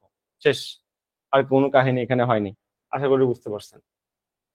নিচেরটা দেখেন, যে এই সভায় অনুপস্থিত সে বড়ই দুর্ভাগা। বলেন, যে এই সভায় অনুপস্থিত দ্বারা কাকে বোঝাচ্ছে? কাকে বোঝাচ্ছে পরবর্তী অংশের? এই সবাই যে অনুপস্থিত, সে মানে কি? প্রোনাউন।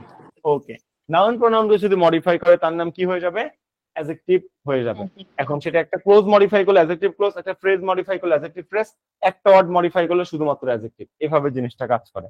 তাই বলতেছে যে সবাই অনুপস্থিত, এটাকে আমি বলতেছি যে ভাই দেখো, এটা আমাদের একটা অ্যাডজেক্টিভ ক্লোজ বা বিশেষণ স্থানীয় খণ্ডবাক্য। ওকে, এবার ক্রিয়া বিশেষণে আসো।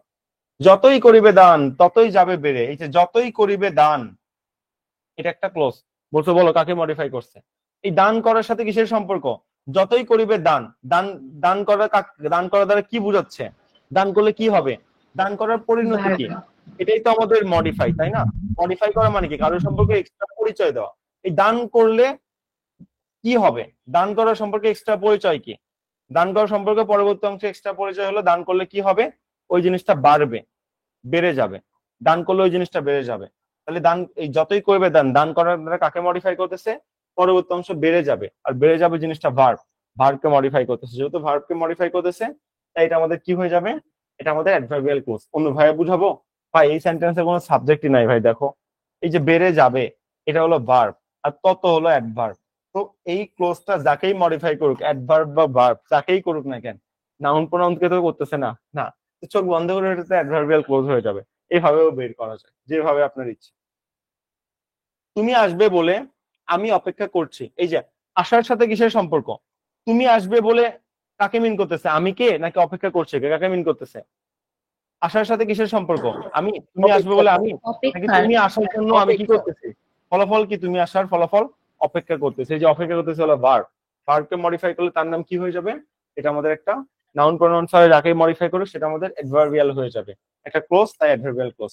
যেখানে আকাশ সমুদ্র একাকার হয়ে গেছে সেখানে দিক চক্রবাল। সেখানে দিক চক্রবাল মানে বলতেছে সেখানে দিগন্ত, সেখানেই আসলে তোমার সীমানার শেষ। ওকে, যেখানে আকাশ সমুদ্র একাকার হয়ে গেছে, এটা কাকে মডিফাই করতেছে? আকাশ সমুদ্র কোথায় একাকার হয়ে গেছে? এই যে সেখানেই দিক চক্রবাল। এই সেখানে দিক চক্রবাল জিনিসটা কি? এটা আমাদের একটা বাক্য, সেন্টেন্স। মানে এখানে হয় হিডেন আছে, হয় সেখানেই হয় দিক চক্রবাল, অর্থাৎ সেখানে হয় হলো দিগন্ত। এসিএনটিএনসি, এটা একটা ফুল বাক্য। এখানে ফুল বাক্যকে মডিফাই করতেছে। যেখানে আকাশ সমুদ্র একাকার হয়ে গেছে সেখানে কি হয়েছে? তোমাকে কিন্তু একবারও বলেনি আকাশ আর সমুদ্র। যদি আকাশ আর সমুদ্র বলতো তাহলে বলতো আকাশ আর সমুদ্র কাকে মডিফাই করতেছে? আকাশ সমুদ্র মিলে দিক চক্রবাল অর্থাৎ দিগন্তকে মিন করতেছে। তোমাকে কিন্তু শুধু আকাশের সমুদ্র নিচে দাগ দেয়নি, তোমাকে দাগ দিছে হলো যেখানে আকাশ সমুদ্র একাকার হয়ে গেছে।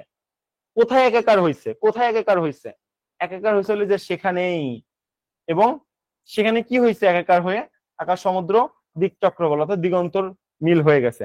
তার মানে ফুল সেন্টেন্স কে মডিফাই করতেছে, দুটো অংশকে মডিফাই করতেছে, দুটো অংশ সম্পর্কে এক্সট্রা পরিচয় দিচ্ছে। তো ফুল সেন্টেন্স কে যদি মডিফাই করে তখন সেটা কি হয়ে যাবে? তখন সেটা হয়ে যাবে নাউন প্রোনাউন হতে যাকেই মডিফাই করুক সেটা আমাদের একটা অ্যাডভার্বিয়াল ক্লজ হয়ে যাবে। সেই জন্য আমি বলতেছি সেখানে আকাশ সমুদ্র একাকার হয়ে গেছে, অর্থাৎ সরি, যেখানে আকাশ সমুদ্র একাকার হয়ে গেছে এটা আমাদের একটা অ্যাডভার্বিয়াল ক্লোজ। নাউন ক্লোজ আপাতত আমরা বাকি রাখবো, আমরা যখন ইংলিশ কনসেপ্টটা দিব তখন সেটার সাথে অ্যাড করে দিব, তাহলে আপনার জন্য সুবিধা হবে। কারণ নাউন ক্লোজ তো, নাউন ক্লোজের পজিশন অনেক, subject position, object position, appositional position, তারপরে আফটার ডিটারমিনার, আফটার প্রিপজিশন, অনেক ঝামেলা আছে। এই অ্যাপোজিশন আবার দুই রকম হয়, কখনো ডিরেক্ট বুঝায় কখনো ইনডিরেক্ট বুঝায়। এই জন্য নাউন ক্লোজ মানে এটা যেমন খুব সহজ ছিল মডিফাই দিয়ে বের করে দিলাম, বাট নাউন ক্লোজের ক্ষেত্রে এই মডিফাই এত সহজ না। 7 থেকে 8টা কেস আছে, ওই 7 থেকে 8টার মধ্যে আমি জাস্ট 3টা শিখাইছি। কমপ্লিমেন্ট শিখাইছি, সাবজেক্ট শিখাইছি, অবজেক্ট শিখাইছি, এখনো প্রিপজিশনাল শেখানো হয়নি, অ্যাপোজিশন শেখানো হয়নি, ডিটারমিনার শেখানো হয়নি। ওই পজিশন না শেখায় তো নাউন ক্লোজ সমাধান করা যাবে না।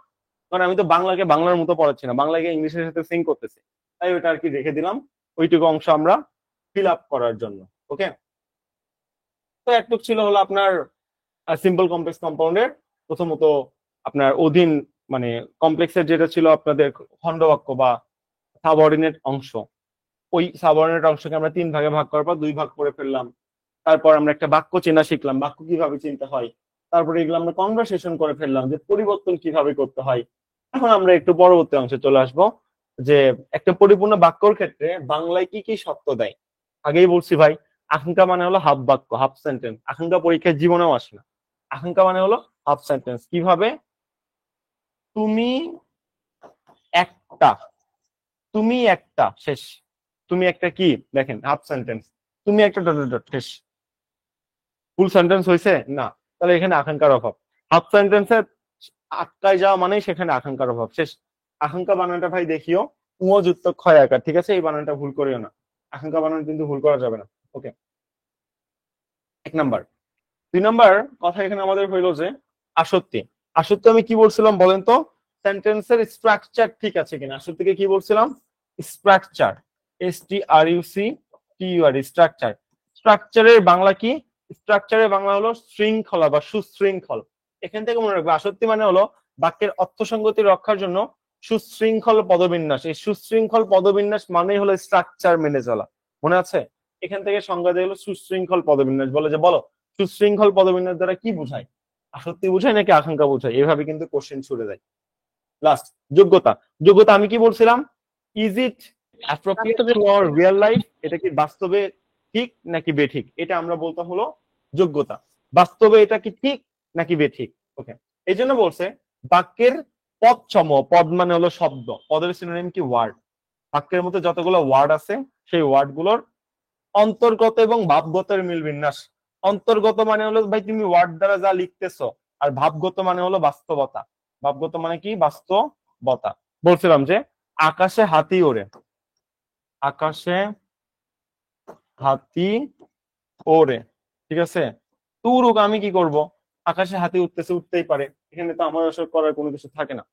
আচ্ছা, আকাশে হাতি উড়ে, এখানে আমাদের পদ মানে হলো শব্দ, তিনটা শব্দ আছে বা তিনটা পদ আছে, আকাশ একটা পদ, হাতি একটা পদ, ওড়ে একটা পদ, ঠিক আছে।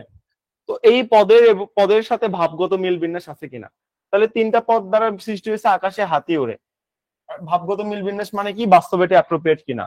হাতি কি আকাশে উঠতে পারে? না না না, উঠতে পারে না। তার মানে এই বাক্যের মধ্যে যে সকল ওয়ার্ড আছে ওইটার সাথে বাস্তবতার মিল নাই, বাস্তবতার মিনিং এর মিল নাই। তাই বলতেছে যে পদসমূহের অন্তর্গত এবং ভাবগতের যদি মিল থাকে তখন সেটা যোগ্যতা, আর যদি মিল না থাকে তখন সেটাকে আমি যোগ্যতা বলতে পারবো না। এখানে তখন কিসের অভাব হবে? এখানে যোগ্যতার অভাব হবে। এভাবে আপনার কোশ্চেনটা দিয়ে দিবে, আর নতুন কোনো কিছু এখান থেকে আসলে দিবে না। জাস্ট ডেফিনেশন গুলো মুখস্থ না করে আমার মতো করে মনে রাখেন, একটা মনে রাখলে বাকিটা পারবেন। এখনকার জীবনেও আসে না। আর সত্যি মনে রাখেন হলো স্ট্রাকচার মানে পদ বিন্যাস, তাহলে এটা আর মুখস্থ রাখতে হয় না, বাকি যেটা আছে ওটা যোগ্যতা হয়ে যাবে। আমি আমার টাইমে এভাবে মনে রাখতাম, পরবর্তীতে বেসিক শিখতে শিখতে এখন না হয় পারি, আগে তো এত ডিপলি পারতাম না। আচ্ছা, এখন যোগ্যতা আবার বিভিন্ন রকমের ভুল হয়ে থাকে যোগ্যতার ক্ষেত্রে। যোগ্যতার ক্ষেত্রে কয় রকমের ভুল হয়ে থাকে এখানে এখানে আমাদের একটু লেখা আছে, দেখেন আমরা একটু দেখার চেষ্টা করি। এক নাম্বার বলতেছে, দেখেন এই যোগ্যতা এরকম একটা হলো রীতিসিদ্ধ অর্থবাচকতা। অনেকে আমরা এটা বুঝতে পারি না, আমি জানি না কেন বুঝেন না, এটা তো সহজ কথা বলছে। রীতিসিদ্ধ অর্থবাচকতা জিনিসটা কি? এটার মানে হইলো যে, বলতেছে যে দেখেন বাধিত, বাধিত রীতিসিদ্ধ রূপ কি, অর্থাৎ বাধিতর মিনিং কি? বাধিতর মিনিং হইলো যে কৃতজ্ঞ থাকা। বলে না যে জনাবের নিকট বাধিত থাকবেন, আমরা সবিনয় নিবেদন এই যে আমাকে এইটা পরিপূর্ণতা দান দিয়ে বাধিত থাকবেন, এমন আর কি বলে না, সেই হলো বাধিত। বাধিত মানে রীতিসিদ্ধ বা মিনিং নিয়মটা হয় হলো কৃতজ্ঞ, ঠিক আছে। আবার তেল, তেল মানে নর্মাল একটা মিনিং হলো যে তিল জাতীয় একটা শস্য, সূর্যমুখীর তেল, যেটা আমরা আসলে রান্না করে খাই, এগুলো আসলে বোঝানো হয়ে থাকে, ঠিক আছে। কিন্তু এইটার দেখো, এটা তুমি যদি ভাঙো বাধিত, তখন কি হয়? বাধা যোগ ইত, অর্থাৎ এর বাংলা মিনিং কি? বাধা প্রাপ্ত। তো বাধিত নর্মালি বাস্তবে মিনিং হইলো কৃতজ্ঞ থাকা, আর এটা ওয়ার্ডটা যখন ভাঙবা বেসিক অর্থ বেসিক মিনিং, তখন দেখতেছো মিনিং হয়ে যায় হলো বাধা প্রাপ্ত, রাইট। তো এটা বলতেছে যে এইটা তোমার একটা মানে যোগ্যতার ক্ষেত্রে মানে এটা তোমার একটা ম্যাটার। এই জিনিসটা একটু খেয়াল রাখতে হবে যে তুমি যখন কোনো একটা এই বাধাপ্রাপ্ত বা তৈল এরকম মডেলের ক্ষেত্রে তুমি যখন বের করতে যাবা যে এটার মিনিংটা কি, তখন তোমার কোনটা নিতে হবে? তখন নিতে হবে যে বাস্তবে মিনিংটা কি। ওটার বেসিক মিনিং তোমার আর নেওয়া যাবে না। যদি তুমি বেসিক মিনিং নাও তাহলে তোমাকে ভুল বলে মানে ধরে নেওয়া হবে। আর তুমি যদি বাস্তবে ওটার মিনিং কি এটা যদি নাও তাহলে তোমার ঠিক আছে। এরকম কিছু কিছু ওয়ার্ড আছে যে এই ওয়ার্ডগুলোর ক্ষেত্রে দুই রকম মিনিং হয়, আমার কোনটা নিতে হবে? রীতিসিদ্ধ, অর্থাৎ বাস্তবে যেটা অ্যাপ্রোপ্রিয়েট সেটা আমার নিতে হবে। তো এইরকম যোগ্যতার ক্ষেত্রে অনেকগুলো ক্রাইটেরিয়া আছে, এই ক্রাইটেরিয়া গুলো আমার জানতে হবে। এখন বলতে পারেন যে ভাইয়া পরীক্ষায় কোশ্চেন কিভাবে হবে? তাই পরীক্ষায় এগুলো কিছু আসবে না। পরীক্ষায় বলবে বাবা বলতো এই বাধাপ্রাপ্ত ভাঙলে কি হয়? বাধাপ্রাপ্ত ভাঙলে কি হয়? বাধা যোগ ইত। বলে বাবা বলতো তিল ভাঙলে কি হয়? তিল ভাঙলে কি হয়? তিল যোগ স্ন প্রত্যয় হয়। প্রকৃতি প্রত্যয় ক্লাস লাস্টে আছে, যখন কমপ্লিট করবো ওটা আপনি পারবেন, ঠিক আছে। তো এখান থেকে এত কিছু কোশ্চেন আসবে না, জাস্ট বলবে বলো তিল ভাঙলে কি হয় আর বাধাপ্রাপ্ত ভাঙলে কি হয়, শেষ। এখান থেকে কাহিনী শেষ। এখান থেকে সারা জীবন এই কোশ্চেন আসে, অন্য কোনো কোশ্চেন আর আসে না। ওকে, তারপর যোগ্যতার ক্ষেত্রে যেহেতু আমার বাস্তবে জিনিসটা ঠিক আছে কিনা, আমার সেন্টেন্সে যা লেখা আছে সেটা বাস্তবে মেলে কিনা, এটাই যেহেতু যোগ্যতা, তাই না? এখানে আরেকটা টার্ম আছে, এটা হলো দুর্বোধ্যতা। দুর্বোধ্যতা মানে হইলো, ধরো ব্যাপারটা একটা একটা কথা আছে যে মূর্খর সামনে যে ইংরেজি জানে না তাকে তুমি যদি ইংলিশে গালাগালি করো বা তার সাথে ইংলিশে কথা বলো, তাহলে এখানে গাধা কে জানো? এখানে গাধা হলো তুমি। কারণ ভাই ও তো মূর্খ, ও তো ইংলিশ পারে না বা জানে না, তো ইংলিশে ওর সাথে কথা বলা মানে কি? ভাবনার ব্যাপারটা এরকম হয়ে গেল না, যে যে নরম তাকে আঘাত করা, সবসময় নরমকে আঘাত করা। তুমি মিয়া ইংলিশ পারো না, যে ফরেনার তার সাথে কথা বলতে পারো না, কি শিখছো না শিখছো? একজন যে মূর্খ ইংলিশ কখনো জানে না তার সাথে ইংলিশে তুমি কথা বলতেছো, যা বলতেছো ও ভাবছে হাই হাই এত কোনো কিছু হয়ে গেছে। তো ব্যাপারটা এরকম আর কি কাহিনী। তো এই আর কি ব্যাপার। দুর্বোধ্যতা জিনিসটা হইলো যে বাস্তবে আসলে তোমার দরকার নাই, তোমার গ্রামারের উদ্দেশ্য হলো মিনিং কে সুন্দর করা, সহজ করা। তুমি ভাই এমন এমন ওয়ার্ড নিয়ে আসছো, নিয়ে আসে আরো কঠিন করে ফেলছো জিনিসটা। তো এটাকে বলা হলো দুর্বোধ্যতা। এটা একটা ভুল, এই দুর্বোধ্যতা বাংলা ব্যাকরণের একটা ভুল। বাংলা ব্যাকরণের উদ্দেশ্য হলো আপনার গ্রামারকে সৌন্দর্যপূর্ণ করা এবং সহজ করা। তুমি হুট করে এমন ওয়ার্ড ইউজ করতে পারো না। যেমন দেখেন, তুমি আমার সঙ্গে প্রপঞ্চ করেছো, কিরে ভাই? কেউ যদি বলে তুমি আমার সাথে প্রপঞ্চ করেছো, প্রপঞ্চ মানে 100 জনের মধ্যে 95 জনই জানে না, এটা একটা ঝামেলা না? তোমার এখানে একটা হাই ফ্রিকোয়েন্সি বা কঠিন ওয়ার্ড আনার কি দরকার ছিল? আজব কথাবার্তা। তুমি কেন কঠিন ওয়ার্ড আনবা? এই জন্য এটাকে বলা হয় যে এটা বাংলা ব্যাকরণে একটা ভুল। এটা হলো তোমাকে জিজ্ঞাসা করবে যে তুমি আমার সঙ্গে প্রপঞ্চ করিয়াছো, প্রপঞ্চ বাংলা ব্যাকরণে কোন ভুলের মধ্যে পড়ে? যোগ্যতার মধ্যে কোন ভুলের মধ্যে পড়ে? দুর্বোধ্যতা অর্থাৎ অপ্রচলিত। এটা ব্যবহার করলে বাক্যের যোগ্যতা বিনষ্ট হয়, অর্থাৎ জিনিসটা আসলে সহজ থেকে আরো কঠিন হয়ে যায়। এই হলো ব্যাপার। আর প্রপঞ্চর বাংলা মিনিং কি? প্রপঞ্চর বাংলা মিনিং হলো চাতুরী, মায়া বা ছলনা করা। তুমি আমার সঙ্গে ছলনা করেছো বলে সবাই বুঝবে। কি দরকার ছিল প্রপঞ্চ একটা হার্ড ওয়ার্ড ইউজ করার? তো এরকম হুটহাট যদি আপনি বাক্যের মধ্যে এমন একটা হার্ড ওয়ার্ড ইউজ করেন যেটা কেউ শুনেই নাই, তখন সেটাকে বলে হলো দুর্বোধ্যতা, অর্থাৎ এখানে একটা বাক্যের যোগ্যতা বিনষ্ট হয়েছে। এই আর কি ব্যাপার। ওকে। দ্বিতীয় আরেক ধরনের ভুল হলো উপমার ভুল প্রয়োগ। উপমা মানে হলো তুলনা। তুলনা ভুল ভাবে তুলনা করা। ভুল ভাবে তুলনা করলেও এখানে বাক্যের যোগ্যতা বিনষ্ট হয়।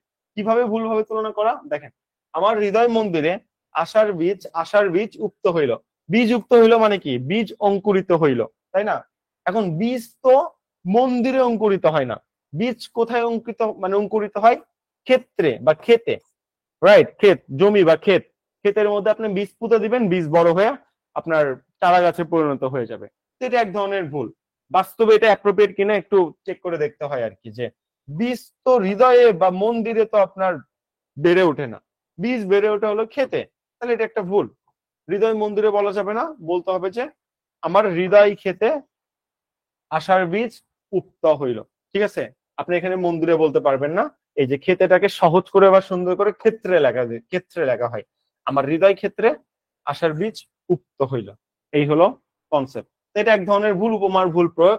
আপনি যখন কোন একটা উপমা মানে হলো আপনার তুলনা করবেন বা কম্পেয়ার করবেন, তখন খেয়াল রাখবেন যে তুলনা করতেছেন এটা কি বাস্তবে অ্যাপ্রোপ্রিয়েট, মানে বীজ কি আমার মন্দিরে জন্মে নাকি বীজ খেতে জন্মে, কোথায়? এইভাবে চিন্তা করে আপনার উপমা দিতে হবে। পরীক্ষায় দেয়, বলো আমার হৃদয় মন্দিরে আশার বীজ উক্ত হইল, এটা যোগ্যতার কোন প্রয়োগ, কোন ভুল প্রয়োগ? আসলে উপমার ভুল প্রয়োগ। ঠিক আছে? এইভাবে আপনার কোশ্চেন ছুড়ে দেয়। দুটা শেষ, আরো আছে, শেষ হয়নি। বাহুল্য দোষ। বাহুল্য দোষ জিনিসটা হইলো, আমরা ইংলিশের ক্ষেত্রে কি দেখি বলেন তো? প্লুরাল নাউনের সাথে প্লুরাল কোয়ান্টিফায়ার, এটা দেখি না? একটু দেখার চেষ্টা করেন তো। ইংলিশের ক্ষেত্রে আমরা নরমালি কি দেখি? আমরা দেখি যে অল হলো আপনার প্লুরাল কোয়ান্টিফায়ার, এর সাথে কি হয়? মেইন। অল মেইন আর কি বলবো, আর আর পায়াসেয়ার, PIOUS, পায়াসেয়ার, এখানে সকল মানুষ ধার্মিক, এটা আমি সাপোজ বললাম। ঠিক আছে? ইংলিশে কিন্তু এটা কারেক্ট, কারণ ইংলিশে প্লুরাল নাউনের সাথে প্লুরাল কোয়ান্টিফায়ার বা সেটা কারেক্ট, কিন্তু বাংলার ক্ষেত্রে এটা ভুল। বাংলার ক্ষেত্রে বলতেছে তুমি একসাথে ডাবল প্লুরাল ইউজ করতে পারবে না, এটাকে বলা হলো বাহুল্য দোষ। কিভাবে? এখানে একটু দেখার চেষ্টা করো, এখানে সুন্দর মতো লেখা আছে, বা আমি মনে হয় না লেখা আছে, আমি বলে দিচ্ছি, দেখো এভাবে একটু বলে দিই। এক নম্বর হলো মানুষ মানুষ মরণশীল। ঠিক আছে? এক নম্বর হলো মানুষ মরণশীল। দুই নম্বর হলো মানুষেরা মরণশীল। মানুষেরা মরণশীল। তিন নম্বর হইল সকল মানুষ মরণশীল। সকল মানুষ মরণশীল। ওকে, তিনটা জিনিস লিখলাম, তাহলে তিনটাই কারেক্ট। কেন তিনটা কারেক্ট? দেখেন এখানে ডাবল প্লুরাল একসাথে কখনো ইউজ হয়নি। সকল প্লুরাল, তাহলে মানুষ হলো সিঙ্গুলার। ওকে, ঠিক আছে। আবার এখানে মানুষেরা শুধুমাত্র একা একজন প্লুরাল আছে, মানুষ মরণশীল একা একজন সিঙ্গুলার আছে। কিন্তু আপনি যদি আকাম করেন, এই মানুষেরা জায়গায় যদি সকল লাগাই দেন, ইংলিশে কিন্তু এমনই হয় যে অল মেন, তাই না? বাংলায় যদি এমন লেখেন যে সকল মানুষেরা মরণশীল, তাহলে এটা ভুল। কেন ভুল? বাংলায় বলে যে তুমি একসাথে ডাবল প্লুরাল কখনো ইউজ করতে পারবে না, আর ইংলিশে বলে তোমার ডাবল প্লুরালই একসাথে ইউজ করতে হবে। একটু উল্টা কাহিনী। ঠিক আছে? এটা আর কি ব্যাপার, সকল মানুষেরা মরণশীল, এটাকে আমি কি বলবো? এটা আমাদের বাহুল্য দোষ। যেমন ধরেন, দেশের সব আলেমগণই এ ব্যাপারে সমর্থন দান করে। ঠিক আছে? একটু খেয়াল করে দেখেন, আলেমগণ নিজেরাই প্লুরাল, আবার সব কেন বসাইলেন? ডাবল প্লুরাল একসাথে হয়ে গেল না? হ্যাঁ, তাহলে সেন্টেন্সটা ভুল। তাহলে এখানে আপনার কি বলতে হতো? এখানে আপনি দুটো জিনিস বলতে পারতেন, যে দেশের সব কাটেন, দেশের আলেমগণই এই ব্যাপারে আমাদের সমর্থন করেন, এটা বলতে হতো। অথবা যদি সব বলতে চান, দেশের সব, তাহলে গণই কাটেন, শুধু আলেম বলেন। দেশের সব আলেম, সব হলো প্লুরাল, আলেম হলো সিঙ্গুলার। এই হলো ব্যাপার। ডাবল প্লুরাল কখনো একসাথে বসতে পারবে না, এটাকে বাহুল্য দোষ বলা হয় বাংলার ক্ষেত্রে। আর ইংলিশের ক্ষেত্রে এটা কারেক্ট। ইংলিশের ক্ষেত্রে ডাবল প্লুরালই একসাথে বসাইতে হবে, প্লুরাল নাউনের সাথে প্লুরাল কোয়ান্টিফায়ার। ঠিক আছে? 5 নাম্বার মিস্টেক হলো বাগধারা পরিবর্তন করে দেওয়া। অরণ্যে রোদন, অরণ্যে রোদন মানে নিষ্ফল আবেদন, হ্যাঁ, যেটা আসলে আপনার মানে কোন রকম রেজাল্টই পালেন না, আপনি বেকার পরিশ্রম করলেন, কলুর বলদের মতো বেকার খাটলেন, আপনার এখানে কোন রকম আপনি ফিডব্যাক পাইলেন না, হ্যাঁ, সেটাকে বলা হলো অরণ্যে রোদন। অরণ্য মানে বন, আর রোদন মানে হলো কান্না করা। সেটা যদি আপনি বলেন বনে ক্রন্দন, সিনোনিম বের করেন, তবে বাগধারাটি তার যোগ্যতা হারাবে। অর্থাৎ অরণ্যে রোদন মানে যেমন নিষ্ফল আবেদন, বনে ক্রন্দন মানে নিষ্ফল আবেদন হবে না। বাগধারা আপনি ওয়ার্ডের যদি চেঞ্জ করে ফেলান, তখন বাগধারার মিনিং আর আগের মতো থাকে না, অর্থাৎ ওটা আর বাগধারার মতো অর্থ প্রকাশ করে না। অন্য যে কোনো কিছু হইতে পারে, বাট অরণ্যের রোদন মানে যেমন নিষ্ফল আবেদন, বনে ক্রন্দন মানে নিষ্ফল আবেদন হবে না, ওটার মিনিং হয়ে যাবে বনেই কান্না করা, এমন একটা হয়ে যাবে। তাই বলতেছে তুমি যদি বাগধারার মধ্যে শব্দ পরিবর্তন করো, এটা একটা যোগ্যতার অভাব, অর্থাৎ এই মিনিং নষ্ট করে ফেলা, এটা বলতেছে। গুরুচণ্ডালী হইলো যে তুমি, একটা কথা আছে তোমরা দেখবা যে নর্মালি আমরা যখন ক্লাস 9-10-এ পড়তাম, আমাদের লেখা থাকতো সিজন ছিল টাইমে যে একই সাথে কি বলে, হ্যাঁ, একই সাথে তৎসম এবং তদ্ভব শব্দের ব্যবহার একটা গুরুচণ্ডালী দোষ। তুমি হয় সাধু ভাষায় লিখবা অথবা চলিত ভাষায় লিখবা, একসাথে সাধু চলিত মিক্স করতে পারবা না, এটা সৃজনশীলের ক্ষেত্রে লেখা থাকতো, তুমি জানো কিনা আমি জানি না, আমার টাইমে লেখা থাকতো। তো এখানে দেখেন আকাম কি করে ফেলাইছে, এই যে গরুর গাড়ি, দুটাই আমার কি বাংলা শব্দ, দুটাই বাংলা শব্দ, ওকে, দুটাই বাংলা শব্দ, ঠিক আছে। এরপর আমাদের আবার কি আছে, শবদা, শবদা, ঠিক আছে, এটা আমাদের দুটাই কি সংস্কৃত বা তৎসম, সংস্কৃত। শবদা মানে হলো দেহ পুরানো, ঠিক আছে, মরা পোড়া, শবদাহ মানে মরা পোড়া। এই যে মরা পোড়া কোন শব্দ, এটা হলো বাংলা শব্দ, ওকে। তাহলে দেখো, শব সংস্কৃত, দাহ সংস্কৃত, মরাও বাংলা, পোড়াও বাংলা, গরুর বাংলা, গাড়িও বাংলা, বাংলার সাথে কিন্তু বাংলা আছে। তুমি যদি এখানে চেঞ্জ করে দেই, বলো যে গরুর শকট, তাহলে হইলো গরুর তো বাংলা, গরুর কি বাংলা, আর শকট কি, শকট তো ভাই তৎসম, তাহলে হইলো না। আবার সব পোড়া, সব তো তৎসম, পোড়া তো বাংলা, মিললো না, তার মানে ভুল। মরা দাহ হইলো না, মরা তো বাংলা, দাহ তো তৎসম, মিললো না। তো যদি এরকম গুরু, এগুলোকে বলা হলো গুরু চন্ডালী দোষ, মিক্স করে ফেলা। বাংলা তৎসম তুমি কখনো মিক্স করতে পারবে না, যে কোনো একটা ভাবে লিখতে হবে। তো এটা একদম, এটা একজন গুরু, একরকমের গুরু চন্ডালী দোষ, যেটাকে আসলে এর মাধ্যমে একটা সেন্টেন্স তার যোগ্যতা হারাবে, অর্থাৎ সেন্টেন্সের মিনিং নষ্ট হয়ে যাবে। এটা আসতে পারে যে বলো তো বাবা মরাদা, এটা যোগ্যতার মধ্যে কিসের দোষ, কোন যোগ্যতার দোষ, বলতে হবে গুরু চন্ডালীর দোষ। এই কটা হয়ে থাকে। শুরুতে আমাদের ছিল হলো বাহুল্য, তারপর বাগধারা পরিবর্তন, তারপরে ছিল গুরু চন্ডালী, আর আগে তিনটা জিনিস ছিল রীতিসিদ্ধ অর্থবাচকতা, মানে বাস্তবে কোনটা কারেক্ট সেটা নিতে হবে, আর দুর্বোধ্যতা আর উপমার ভুল প্রয়োগ। এই ছটা জিনিস থেকে আপনি একটা মার্ক কমন পেতে বাধ্য, যদি কোশ্চেন করে এই টপিক থেকে, এটা দিতে হবে, মাস্ট বাই, দিতেই হবে, এমন ভাবে এই কোশ্চেনটা সেট করা হয়েছে। এটা আমি ডিরেক্ট 9-10-এর বই থেকে জাস্ট স্ক্রিনশট উঠাইছি, আর কিচ্ছু করি নাই, ওকে। এখানে আমার নিজের কোনো কিছু ছিল না, 9-10-এর বই থেকে ছিল।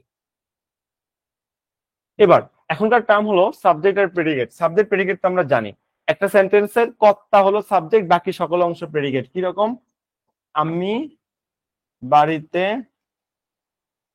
গিয়ে ঘুমাই, আমি বাড়িতে গিয়ে ঘুমাই, ঠিক আছে। এখানে সাবজেক্টটাকে আমি, তাহলে আমি হলো সাবজেক্ট।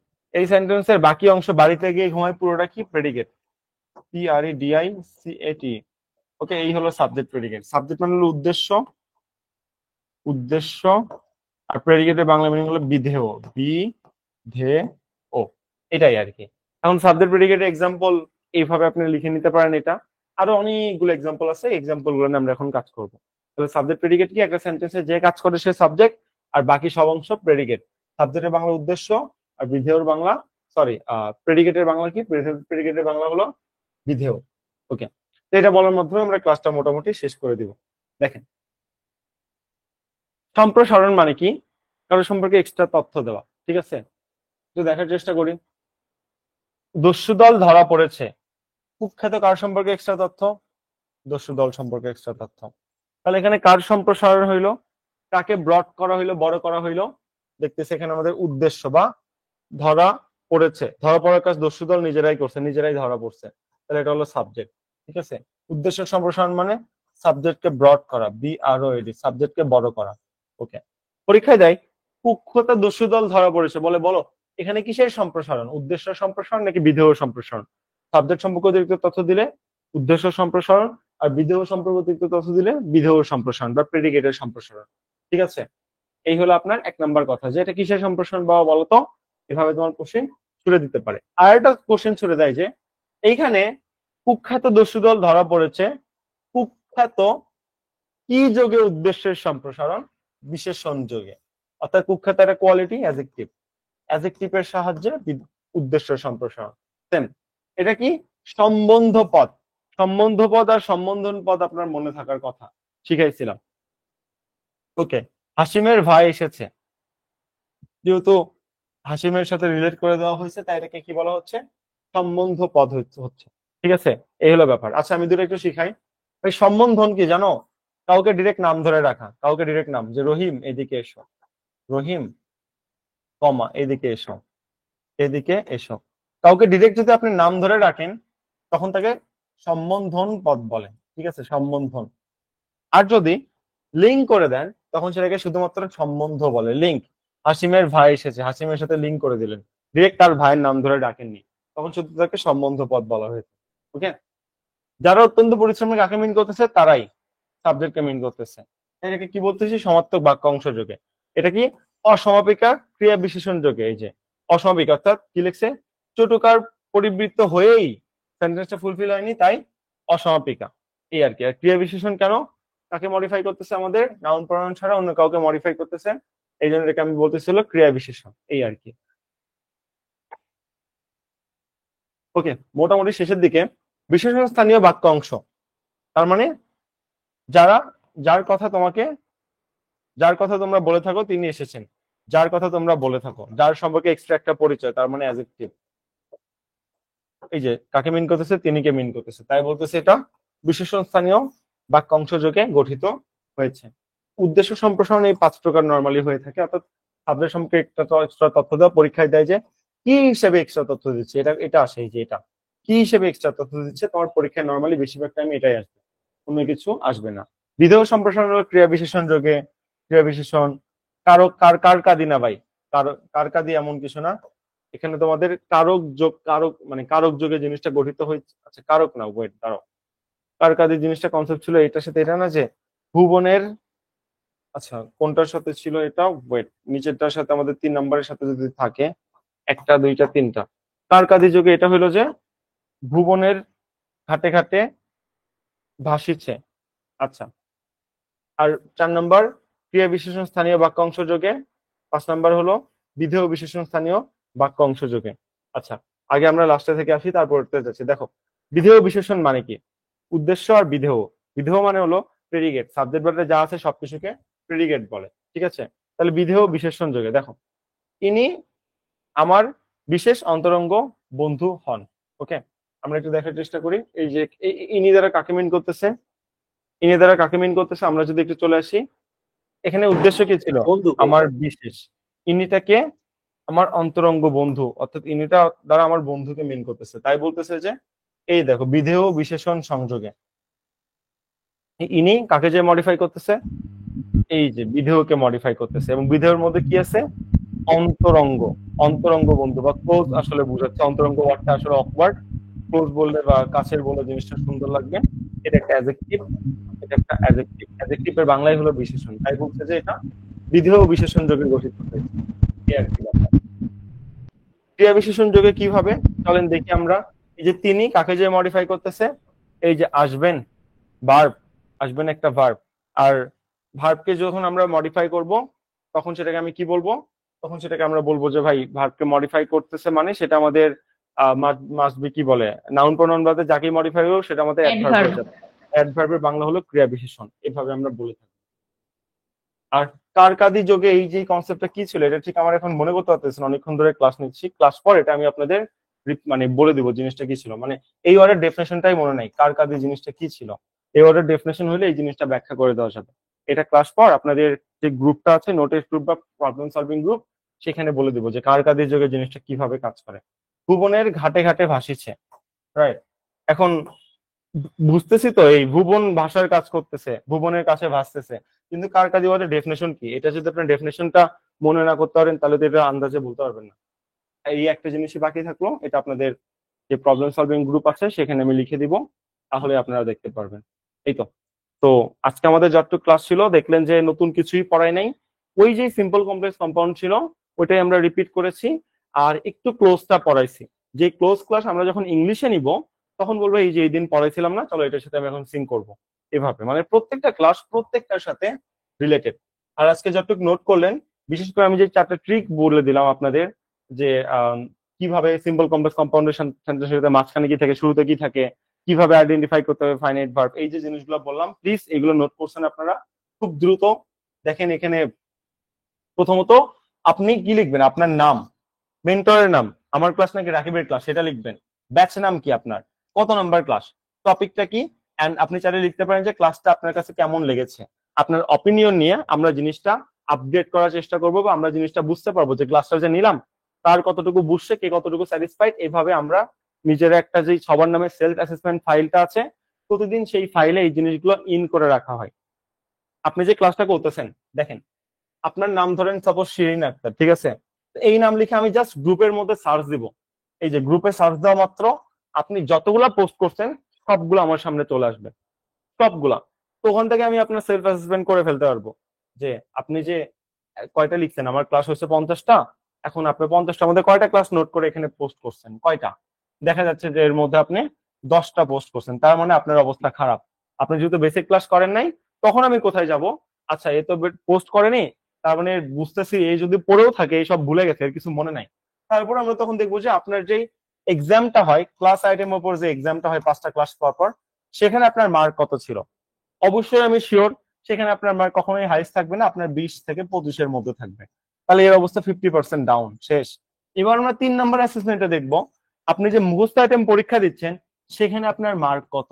ওই মার্ক যখন দেখবো তখন আমরা বুঝতে পারবো ওকে ফাইন, এই স্টুডেন্ট চান্স পাবে নাকি পাবে না। এটা আমি আপনাকে জাস্ট 15 দিন আগেই বলে দিতে পারবো। আপনি লাইভ ক্লাস করেন না করেন আই ডোন্ট কেয়ার, আমার কোনো সমস্যা নাই। মানে লাইভ ক্লাস বলতে এই ক্লাসের কথা বলতেছি, আমি নিজেও সবসময় রেকর্ড ক্লাস করতাম, ইভেন এখনো করি। আমার আমি 2x স্পিডে দিয়ে আমার অনেক ভালো হয়, ইচ্ছা মতো পজ করতে পারি, ইচ্ছা মতো নোট করতে পারি, আমার মজা লাগে। তো আমি তো লাইভ ক্লাস করেন না করেন আমার কোনো ম্যাটার না, আমি 3টা জিনিস দেখবো। 1 নম্বর ক্লাস নোট পোস্ট করছেন কিনা, 2 নম্বর দেখবো আপনি কত মার্ক পাইছেন ক্লাস আইটেম এক্সামে, 3 নম্বর দেখবো মুখস্থ আইটেম এক্সামে কত মার্ক পাইছেন। এই মিলাই আপনার টোটাল একটা সেলফ অ্যাসেসমেন্ট ফাইল আছে, সেখানে সবগুলো ডাটা এন্ট্রি করা হবে। এই জন্য আমাদের একটা আলাদা মেন্টরে আছে, দিনা আপু জানেন সবগুলো চেক করে, দিনা আপু আর জানেন তাসনিম আপু, আপনার জানার কথা। তো এইখানে আপনার ডেটা অ্যানালাইসিস থেকে আপনাকে আমি বলে দিতে পারবো আপনি কোথায় চান্স পাবেন। ডেটা কখনো মিথ্যা কথা বলে না, তোমরা যে নিজের ভাগ্যকে এক্সকিউজ দাও না, আমার ভাগ্য খারাপ ছিল চান্স পাইনি, আসল কথা হলো এটা ভাগ্যের দোষ না। আমাকে কেউ যখন এসে বলবে ভাই আমার ভাগ্য খারাপ ছিল তাই চান্স পাইনি, আমি সুন্দর মতো এই 3টা তার সামনে শো করে দিব। তুমি কয়টা নোট পোস্ট করেছো, তুমি ক্লাস আইটেম এক্সামে কত পেয়েছো, তুমি মুখস্থ আইটেমে কত পেয়েছো। এখানে তোমার যদি সব সময় পজিশন টপ 5-এ থাকে, কত টপ 5 ক্লাস আইটেম আর মুখস্থ আইটেম, তাহলে তুমি শিওর থাকো তুমি একটা ভার্সিটিতে সিট পাচ্ছ। কত পজিশনে থাকবে এটা বলে মানে হাইস বাড়াই দেওয়ার দরকার নেই, তুমি সিট পাচ্ছ এটা শিওর, ইতিহাস সাক্ষী আছে। আমাদের এই 3টা যারা কাজ যারা করছে গতবার 310 জনের লিস্ট দেওয়া আছে, ওদের যে একটু জিজ্ঞাসা করেন যে আপু বা ভাইয়া আপনি কি নোট পোস্ট করতেন, ওরা বলবে হ্যাঁ আমি এক্সামটা গুরুত্ব সহকারে দিতাম, এক্সামটা আমার কাছে মেইন পার্ট ছিল টপ 5-এ থাকা, ক্লাস আমি অবশ্যই নোট করতাম। ইভেন আগের ব্যাচের স্টুডেন্টদেরও এগুলো ক্লাস নোট এই গ্রুপে আছে, দেখবেন এই গ্রুপে এগুলো অনেক নোট আছে। আপনাকে দেওয়ার একটাই কারণ দিতে বলার, যাতে আপনি নোট করলে জিনিসটা আপনার খাতায় লেখা থাকে এবং পরীক্ষার আগে পাগল হইতে না হয়, খাতাটা খুলবেন রিভিশন দিবেন সব মনে পড়ে যাবে। আপনি কি এই ক্লাস আবার পুরোটা করতে যাবেন শেখার জন্য 3 ঘন্টা না, তুলে নিচ্ছেন 5 মিনিটে রিভিশন দিয়ে ফেলবেন, এই জন্য নোট করতে বলা। নোট করলে আমাদের কোনো আমাদের কোনো ভাই লাভই নাই, উল্টা একটা মেন্টর, জাস্ট একজন মেন্টর আছে আপনাদের নোট চেক করার জন্য, ওনাকে আমি আলাদাভাবে পেমেন্ট করে রাখছি, আমি চাচ্ছি কোয়ালিটি ঠিক থাকুক। তো এত কিছুর পরে যে আপনি জিনিসটা গ্র্যাব না করেন, বারবার বলতে হয় যে নোট পোস্ট করো না, নোট পোস্ট করো না কেন, তাহলে তো আফসোস। আমি এটা আপনার লাস্ট পর্যন্ত বলে যাব, যাতে করে ঠিক কোনো কারণে যদি চান্স মিস যায় তখন খবর আছে। অনেকগুলো ভার্সিটি না ফার্স্ট একটা চান্স মিস গেলে এই যে তোমার আমল নামা এই ছিল, কেন এই ছিল, তোমাকে তো প্রত্যেকদিন নোট পোস্ট করতে বলেছিল কেন করো নাই, ভাই সমস্যা সমস্যা। মানে লিটারেলি কেউ যখন বলে আমার সমস্যা, আমার তখন মনে হয় আমি তার সাথে আর কথাই বলবো না। কারণ কি, যেই ছেলেটা নিজের ফিউচারের সাথে নিজেকে আসলে মানে সমস্যা দেখায়, এক্সকিউজ দেয়, ও আর কত উন্নতি করবে ভাই আমার বোঝা শেষ। আমার যদি আজকে সমস্যা থাকে আমি কালকে 16 ঘন্টা পরিশ্রম করে কভার করি, যেমন আমি গতদিন ঘুমাইছি 2.5 ঘন্টা, আজকে ঘুমাইছি 1.5 ঘন্টা, এই হলো আমার ঘুমের শিডিউল। আমি কেন কেন ঘুমাইতে পারিনি, আমি আগে একটু ফাঁকি দিছিলাম, একটু ঘোরাফেরা করছিলাম, সেটা আমার কষ্ট করে আমি কভার করে নিছি। আমি আজকে আবার পারফেক্টলি 5-6 ঘন্টা ঘুমাইতে পারবো। তো এক্সকিউজ না দিয়ে নিজে কাভার করে নাও না, এই এক্সকিউজ গুলো ফালতু, কেমন জানি একটা ব্যাপার। মানে ভার্সিটির স্টুডেন্ট কখনো এক্সকিউজ দেয় আমি কখনো দেখিনি। আমরা যারা পাবলিক ভার্সিটিতে পড়ি আমরা কখনো কোনো কিছুতে এক্সকিউজ দিই না। কালকে পরীক্ষা, পুরো সিলেবাস বাকি আছে, ওকে চলো আজকে সারা রাতে খেয়ে ফেলবো, কালকে পরীক্ষা দিও, ভালো রেজাল্টও করবো, এটা আমাদের মেন্টালিটি থাকে। মানে একটা অ্যাচিভমেন্ট চলে আসছে, যেহেতু এতগুলো স্টুডেন্টকে ফালায় পাবলিকে চলে আসতে পারছে, ওকে ফাইন, তাহলে আমার পক্ষে মোটামুটি সবকিছুই সম্ভব, শুধু পরিশ্রম করতে হবে, তো চলো আমরা পারবো। তো এই অ্যাচিভমেন্টটা আপনি পাবেন যখন আপনি প্রতিটা এক্সামে টপ 5-এ থাকবেন, তখন একটা অ্যাচিভমেন্ট চলে আসবে, ইয়েস আমি যদি এখানে টপ 5-এ আছি, সেম টাইপ কোশ্চেন অ্যাডমিশনেও আসবে, তো আমি ওখানেও পারবো। তো এই জন্য এক্সাম দেওয়া উচিত, প্লাস নোট করা উচিত। এর চেয়ে ভালো আর কিভাবে বুঝাইতে হয় আমার আসলে জানা নেই। ক্লাসটা এতটুকুই ছিল, 7টা থেকে আপনাদের প্রবলেম সলভিং ক্লাস আছে। ভালো থাকবেন, টাটা, আল্লাহ হাফিজ। আমি রেকর্ডিংটা পজ করে দিই।